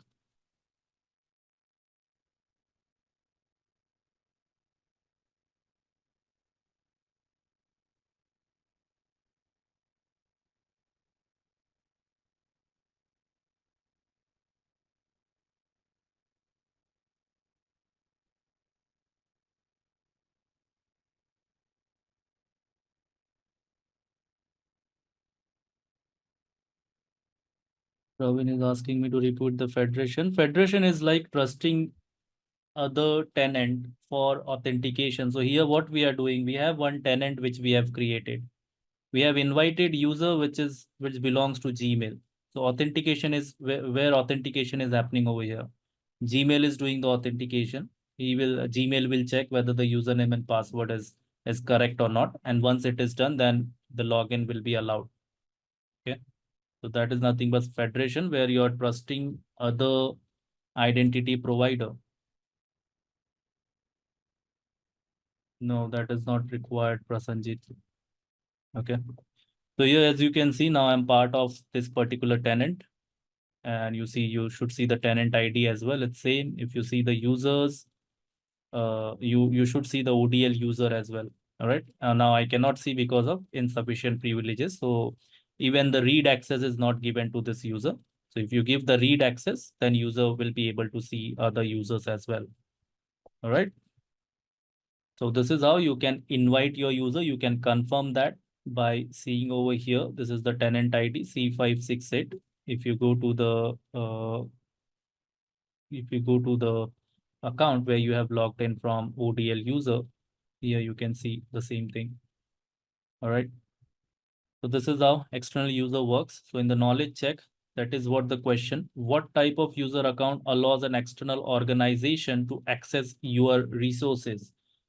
So if you want any user from any other organization, if you want them to access the resources in your tenant, so what type of user account you should be, the question is what type of user account it should be, which can access, which user can access your resources from external organization. That means we have two different organizations over here. And I want users from one organization to access resources from another organization. So what type of user is it? It's nothing but the guest user. Okay. Subdomains also not required. Did you see whether I added the Gmail or anything? I did not, right? So it is federation out of the box. You don't need to add anything. I did not add any domains over here. You need to make sure that user that you're trying to invite should have access to the email ID. That's all. Okay. So that's about the guest users, right? Now someone was asking me to show the dynamic thing, membership as well. So fortunately, I've got the access to the premium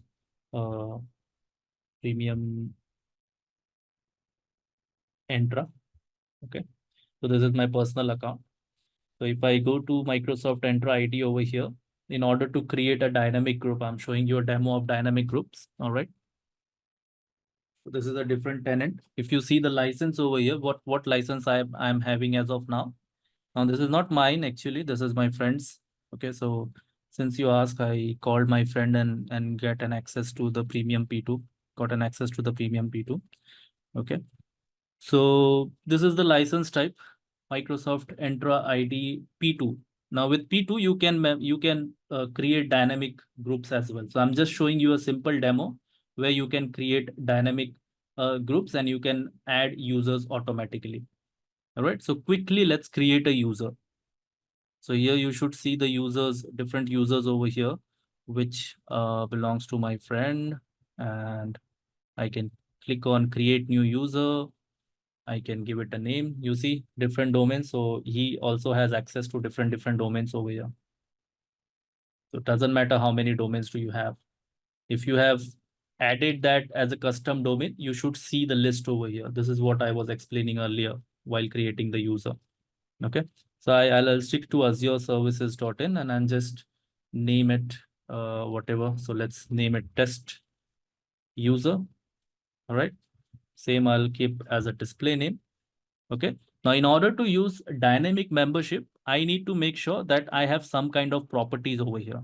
So let's make use of the city. So let's consider that this user belongs to Mumbai. All right. And then assignment, if you want to assign it to any group or anything, but we are seeing the dynamic group membership over here. So I'm not assigning directly from here. If I assigned this user to any group, this is the assigned membership. This is not the dynamic membership. Okay, dynamic membership, it should happen automatically. You should not be assigning the user to any group, right? And last review create. So a user will be created with the name test user. So if everything is okay, you should see the test user over here. All right, you need to refresh quite a few times and you should be seeing the test user. Here you see the test user. If you go to the test user and you see the membership, he is not part of any groups as of now. All right, now let's create a group now. So if I go over here, I create a groups. I click on new group over here and I name it. Let's keep it simple, dynamic group. Any name you can provide. Okay. Now you see the membership type here, assign dynamic user, dynamic device. So I'll go for dynamic user since we are creating an group for user. If you are creating a group for device, you should keep it as device. Okay. I'm creating it for user. So let's keep it user. And then you need to add a query, a dynamic query. On the basis of that query, user will be added to this group. Okay, you see here we don't have any option to add the user directly. In assigned membership, you should be having an option to add the members. In dynamic, you do not have that option. You have the option to create a query. Okay, so I'll create a query over here, and my query would be if in the property city is equals to Mumbai. This is my query. If user city is equal to Mumbai, then add that user to this particular group. So if I create the group, you just wait for a few minutes and the user should automatically be added to that group. So if I go to the users over here,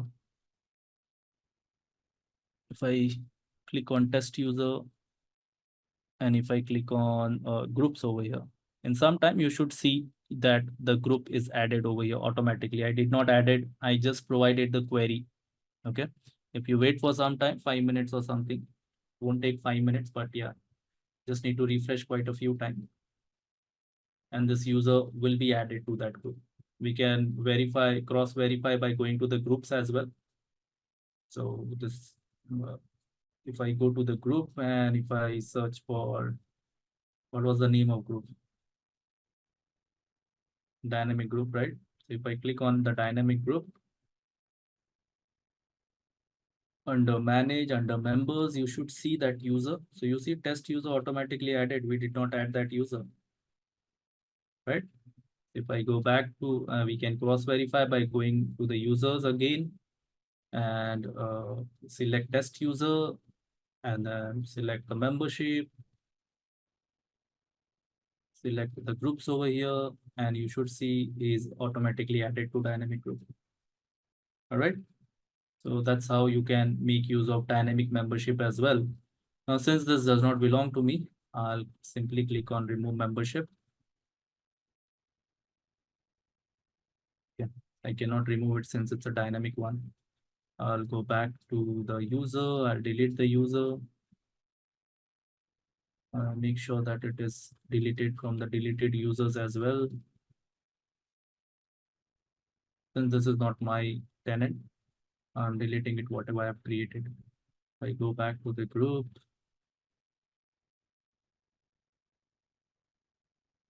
All right, and I select the group and delete.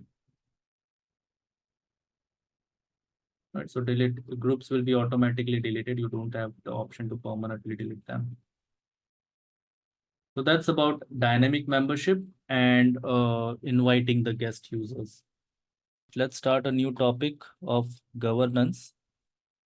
So now we are on the second part of identity and access management. So far we have understood what identity is. Okay, what is an identity? Is nothing but a user account, you can say, or a group account, you can say. All right. Now we are coming to the second part. All right. Now what is that second part? That is the governance. What is governance? Governance is nothing but restricting your users from doing something. For example, we have laws in our country, right? In the land, we have some laws that we need to follow.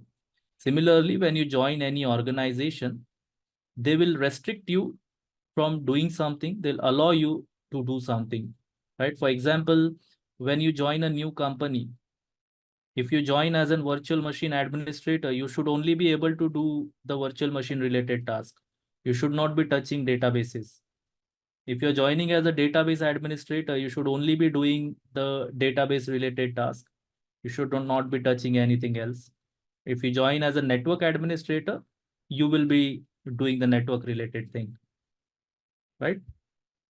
If I don't do any kind of restriction, and if I create a user and all the users are having same kind of access, what problem can occur? If you do not implement governance properly, I have, let's say, 2 users in my company. I do not have governance. This user has similar kind of access. This user has similar kind of access. If I do not have governance, now here I'm taking only example of 2 people, but you'll be having thousands of employees. If you do not do governance, governance is nothing but access control mechanism, access control management. If you do not do that, what could go wrong? Anyone can access anything. For example, you have a prod server, and let's say this guy is joined Simplilearn AZ-104 course as of now. So they just want to try. If you do not implement governance, what is the possibility over there? They can log into the prod server. They can try whatever they have seen in the class.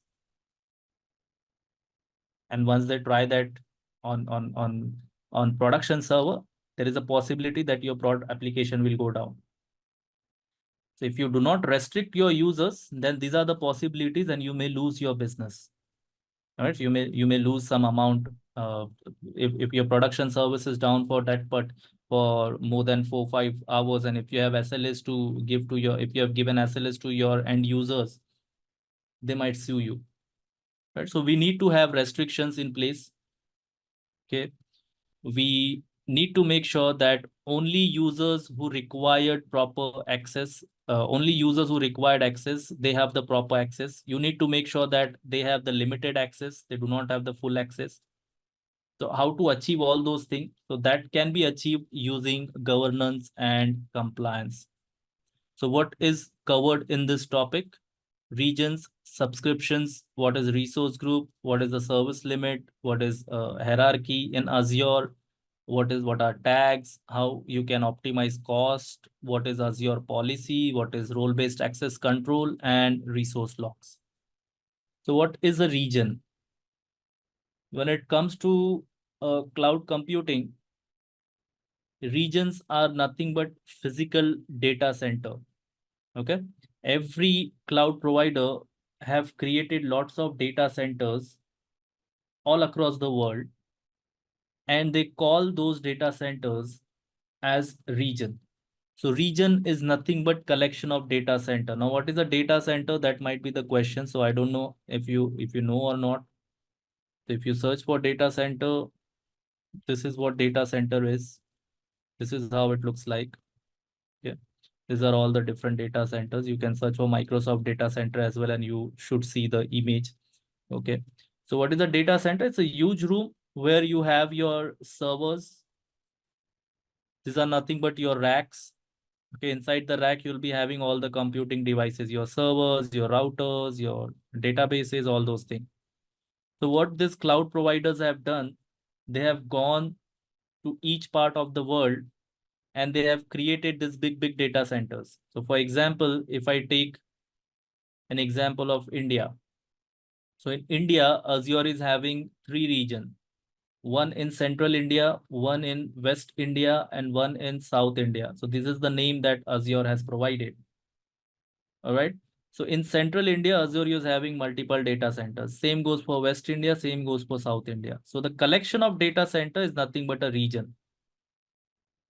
All right. So region is just the physical location where Azure has its data center. Okay. Now, which region you should be using when you are deploying your resources? So you should be deploy resource to your nearest region. Now, what are the resources I'm talking about? Well, why do you need the cloud computing in the first place? Why do we need cloud computing? So cloud computing is a way of delivery of computing resources over the internet. Right? So why do we need the computing resources? To host our application. So if I want to host my application, in order to host an application, you need a server. So that server will be physically present somewhere, right? So that will be present in one of the data center. So when I deploy application using Azure portal or any other way, that application is physically hosted somewhere.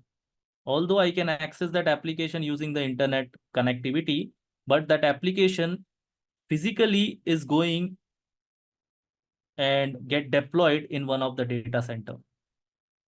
Right now, where you should be deploying it, you can deploy it anywhere, wherever the region is available, wherever that Microsoft or any other data center, any other cloud provider has their region. You can put your data or your application over there. All right. Now, if you do not have cloud computing, and let's say you want to serve your users sitting in United States, your user base is in United States. Does it make sense to deploy and keep your server in India? Your user are connecting to your application and your user base is United States. So if I ask my user sitting in United States to connect my application and I'm hosting my application in India, what possibly issues we can face? We can face latency issues, right? Going via US, going from US to India, there would be latency issues and my application will not behave properly. So at the end, what issue will be having? Our application is not working properly when user are trying to access it. So this is not the best practice, I would say. So what you will be doing, you will be deploying your resources in United States itself. So you need to deploy your resources closest to your user base. Where is your user base? If it's in India, deploy your resources in India. If it's in US, deploy your resources in US. Okay. So it provides you the flexibility and scalability so you can deploy anywhere you want, but the recommended way is to deploy it closest to your user. Wherever your user is, deploy closer to them. Okay. It preserves data residency. So if you have any compliance requirement where you need to have your resources only in India, so deploy it in India. Azure will not transfer the data beyond India. Okay. Global services. So with the help of cloud computing, we can deploy services anywhere. So any user from any part of the world can access my application. So if I have user base all around the world, what I can do, I can have one instance of my application in India, one instance in US, one instance in Australia. Wherever you have your user base, you can deploy your application if data center is present over there. All right. All the regions are paired with each other just to make sure that you are not losing your data, just to make sure that you can achieve high availability. Okay, so in order to achieve high availability, we need to make sure we have more than one instances which are deployed. All right, so this is the link from where you can access the Azure globe, where you can see all the regions, all the available region. Yep, so you see these are the regions. You can also see the map instead of globe. It is quite heavy application. I mean, it will utilize you a lot of resources. So it's better to go to the map instead of globe. If you see over here, these are all the regions, the global compliance and all.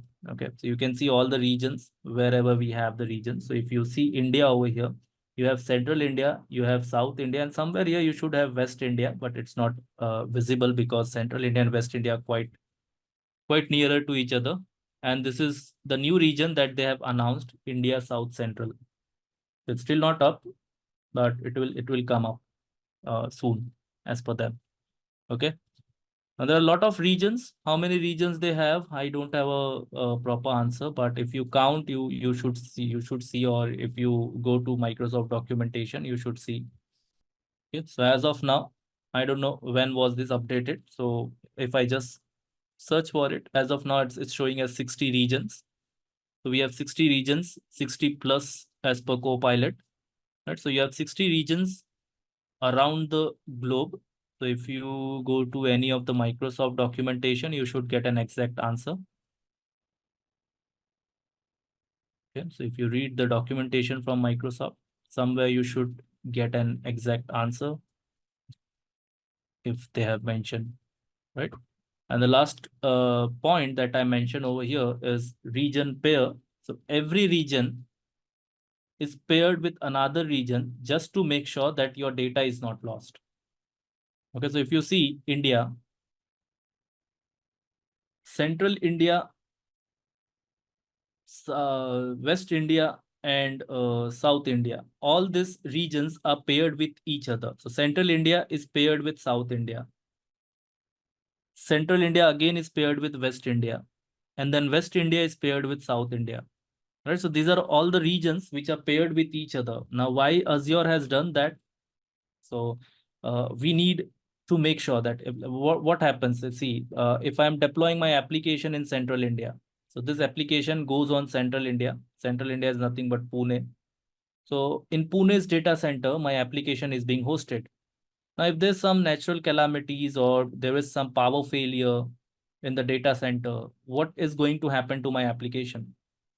Even though you are using cloud computing, your application will go down since physically the data center is not available. If data center is not available, I cannot access my application. So you could lose business if you're making money from your application. So in order to avoid that, what you can do, you can deploy one instance in Central India, one instance in South India. So if Central India goes down, you can route your traffic to South India.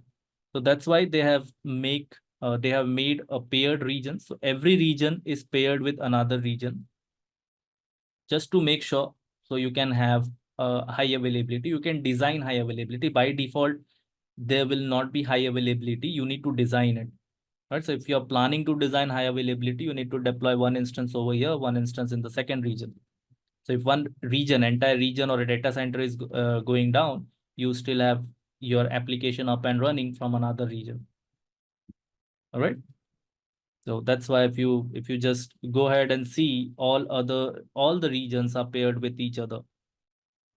South Africa, we have two regions, north and west. So they are paired. China, we have multiple regions, so they are paired with each other.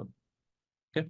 It's been paired so that you can design it by deploying multiple instances. It's not by default. If I only select one instance and if I'm deploying over here, by default, Azure is not replicating your data. Okay, by default, it will not do that when it comes to the resources.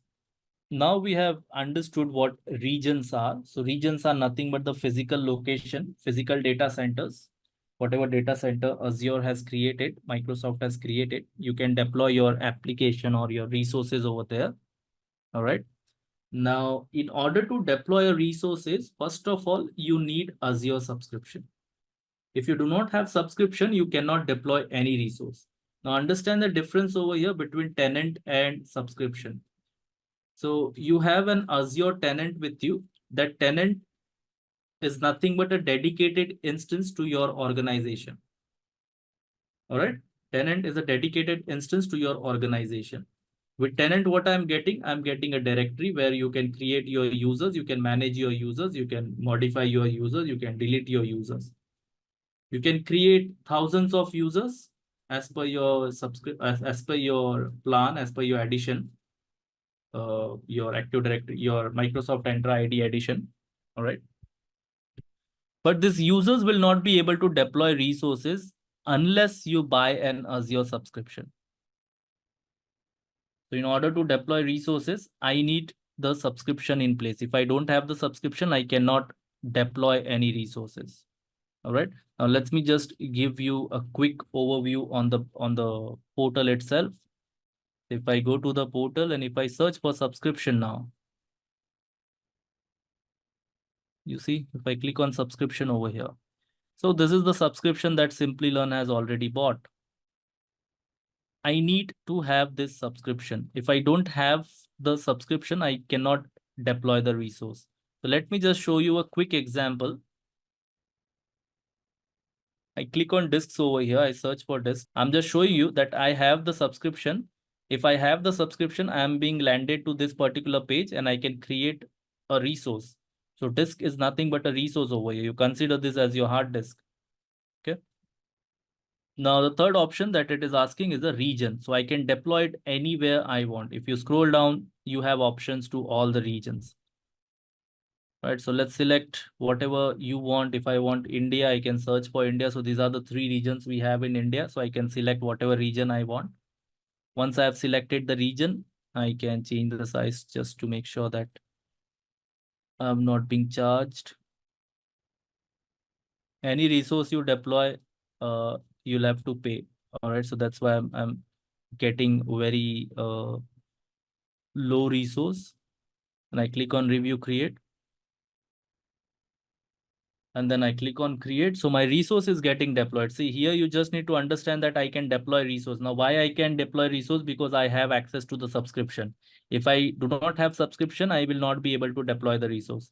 So here your takeaway is you just need to understand here that in order to deploy any resource, you need to have subscription in place. All right. Now so you see resource is deployed now. This is the resource that I have deployed. Now let's go back to the Entra ID and create a user. Do we have user 01 or I deleted it? So if I go back to the deleted users. Yeah, so let's restore user 01. And let's try to log in with user 01. Okay, so I just copy the user principal name. I go to the incognito window. I sign out from my root cloud account and I log in from the user 01 account that we created, right? So I'm just using the user 01 name, clicking on next, and I'm providing the password. So what I'm trying to show you over here is that can user 01 deploy a resource? So if I search for disks, I'm searching the same resource that I deployed with other user. But as you can see, I search for disk, but I have been landed or I have been redirected back to this page. If I search for virtual machine, if I click on it, I'm again coming back to this page. Why is that so?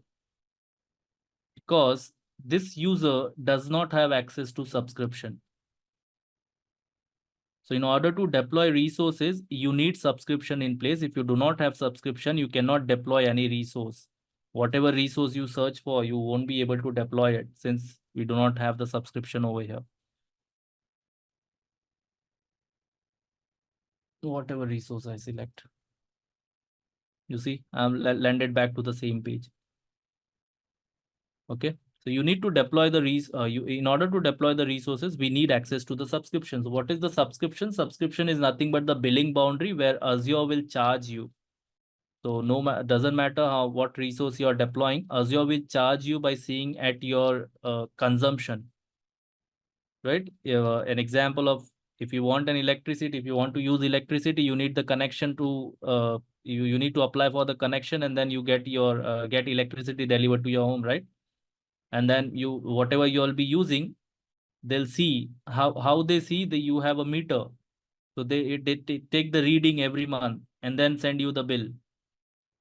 Right. So similarly, here Azure will provide you the subscription, and whatever you will be whatever your usage is, according to your usage, you'll have to pay. So what is subscription? Subscription is nothing but the billing boundary. You can have as many subscriptions as you want. There's no limitation, right? You can deploy resources into your subscription, and according to your usage, Azure will charge you. Got it? Now, what are the different types of subscription and where you can get the subscription? So yesterday I showed you how you can create a free tier account. So one of the type of subscription is free tier. Another type is pay as you go. Free tier will give you just 30 days of free credit, and you can use those credit for 30 days. All right. Pay as you go is like the amount of resources you are deploying. According to that, you'll be charged. So pay as you go. According to your consumption, you'll be paying. Right. Another type of subscription is cloud service partners. So you can buy subscription from Microsoft partners, right? From them you can buy the subscription, and if you're buying and if you're using a lot of resources, they could provide you the offers as well. Enterprise subscription, again you can get that from enterprise agreement with Microsoft. You can go on an enterprise agreement with Microsoft, So if you become Microsoft partner, they'll give you an enterprise level of subscription. All right. And the other one is student. All right. So these are the types of subscription. And where to get this subscription from? You can directly buy it from Microsoft by going into an enterprise agreement. You can buy it from resellers. There are various cloud resellers that's mentioned over here. Cloud selling partner, cloud services partner. You can buy it from Microsoft partners as well, or you can create your personal free account. Okay, so these are the 4 different ways of buying a subscription. Now, if you want to enroll for the pay as you go or free subscription, you can do that from here only. If I go back to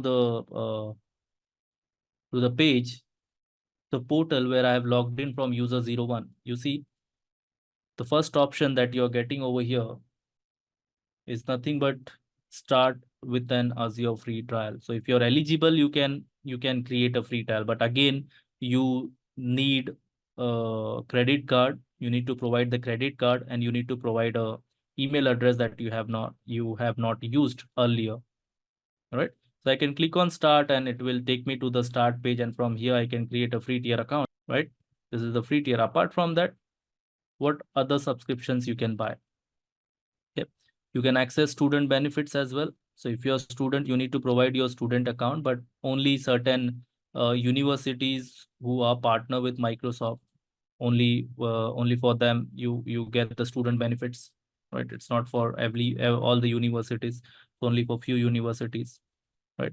Apart from that, if I go over here and if I search for subscription, you can add from Azure portal as well. So if you search for subscription over here, you'll be landed to this page. And in this page, you can click on add and you can add a subscription. Right, so there are different types of subscription. You see free trial, pay as you go, Azure for students. You can explore our other offers as well. So Azure provides Azure Pass sponsorship. You need to buy this from Microsoft partners. Okay. So these are the different types from where you can, these are the different ways from where you can get the subscription. All right. So subscription is nothing but the billing boundary. In order to deploy any resource, you need to have subscription in place. If you do not have subscription, you cannot deploy the resource. All right. Now I created the disk, so let me just delete that disk first.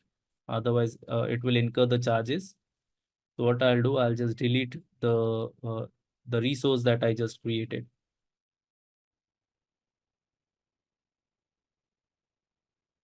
All right. So let's go back to the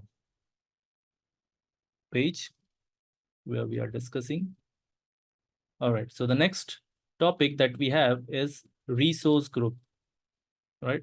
In Azure, we have something called as resource group. So resource group is nothing but a logical container where you can keep your resources. Now, what are the resources? Resources are nothing but virtual machine, your storage account, your SQL databases, your virtual network, your disk that we just created. So these are nothing but the resources. The resources are the actual resources that you're deploying. What is virtual machine? It's nothing but a server where your application will be hosted. You have storage account where you can keep your files. You have databases where you can create a tabular format databases, your schema, right? So where we keep all these resources. So in order to keep all these resources, you can create a resource group first. Inside that resource group, you can create all the resources that you want. Okay. Now, why do we have this concept of resource group? It's a good concept. It's a resource group is something that which is not physical. You can physical in the sense which is not tangible. It's just a logical resource. All right. So it's just a metadata where your resources will be, you can keep your resources. It's like grouping your resources together. Now, why do we need to create a resource group? To separate your instances. So you can use resource group in any format you want. For example, you're distinguishing your resources from the environment type. Like for example, all the production related resources will be in one resource group. All the development environment related resources will be in development resource group. All the testing resources will be in test resource group. So you can separate your resources like that, or whatever strategy you want to follow, you can follow those strategies. For example, all the resources in India should belong to one resource group. All the resources in US should belong to one resource group. Or you can follow all the resources, similar type of resources, like all the virtual machine belongs to one resource group. All the network belongs to one resource group. So you can follow whatever you want. So resource group is just the way to keep your resources together. All right. However you want to deploy it, however you want to use it, you can use it. Now there are a few points that you need to understand over here. What are those points? Resources can exist only in one resource group. That means at a time, one resource can part of only one resource group. That means this virtual machine can belong to one resource group at a time. You can move resources between resource group, but at a time, one resource is part of one resource group only. So this VM will be under resource group 01. Cannot be under two different resource groups. Okay. So RG01 is a resource group. Under that resource group, we have VM1. Now I can move VM1 from one resource group to another. That is possible. But at a particular point in time, one VM will only reside in one resource group, not two resource groups. All right. You can have different types of resources in one resource group. Like you have a VM over here, you have a storage, you have a SQL, you have a network, you have disks.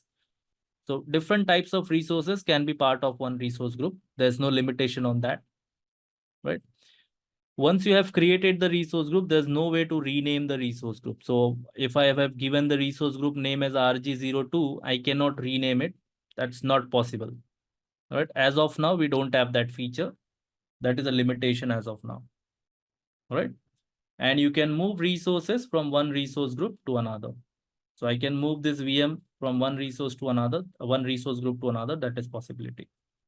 All right. So what is a resource group? It's just a logical container which will keep your resources.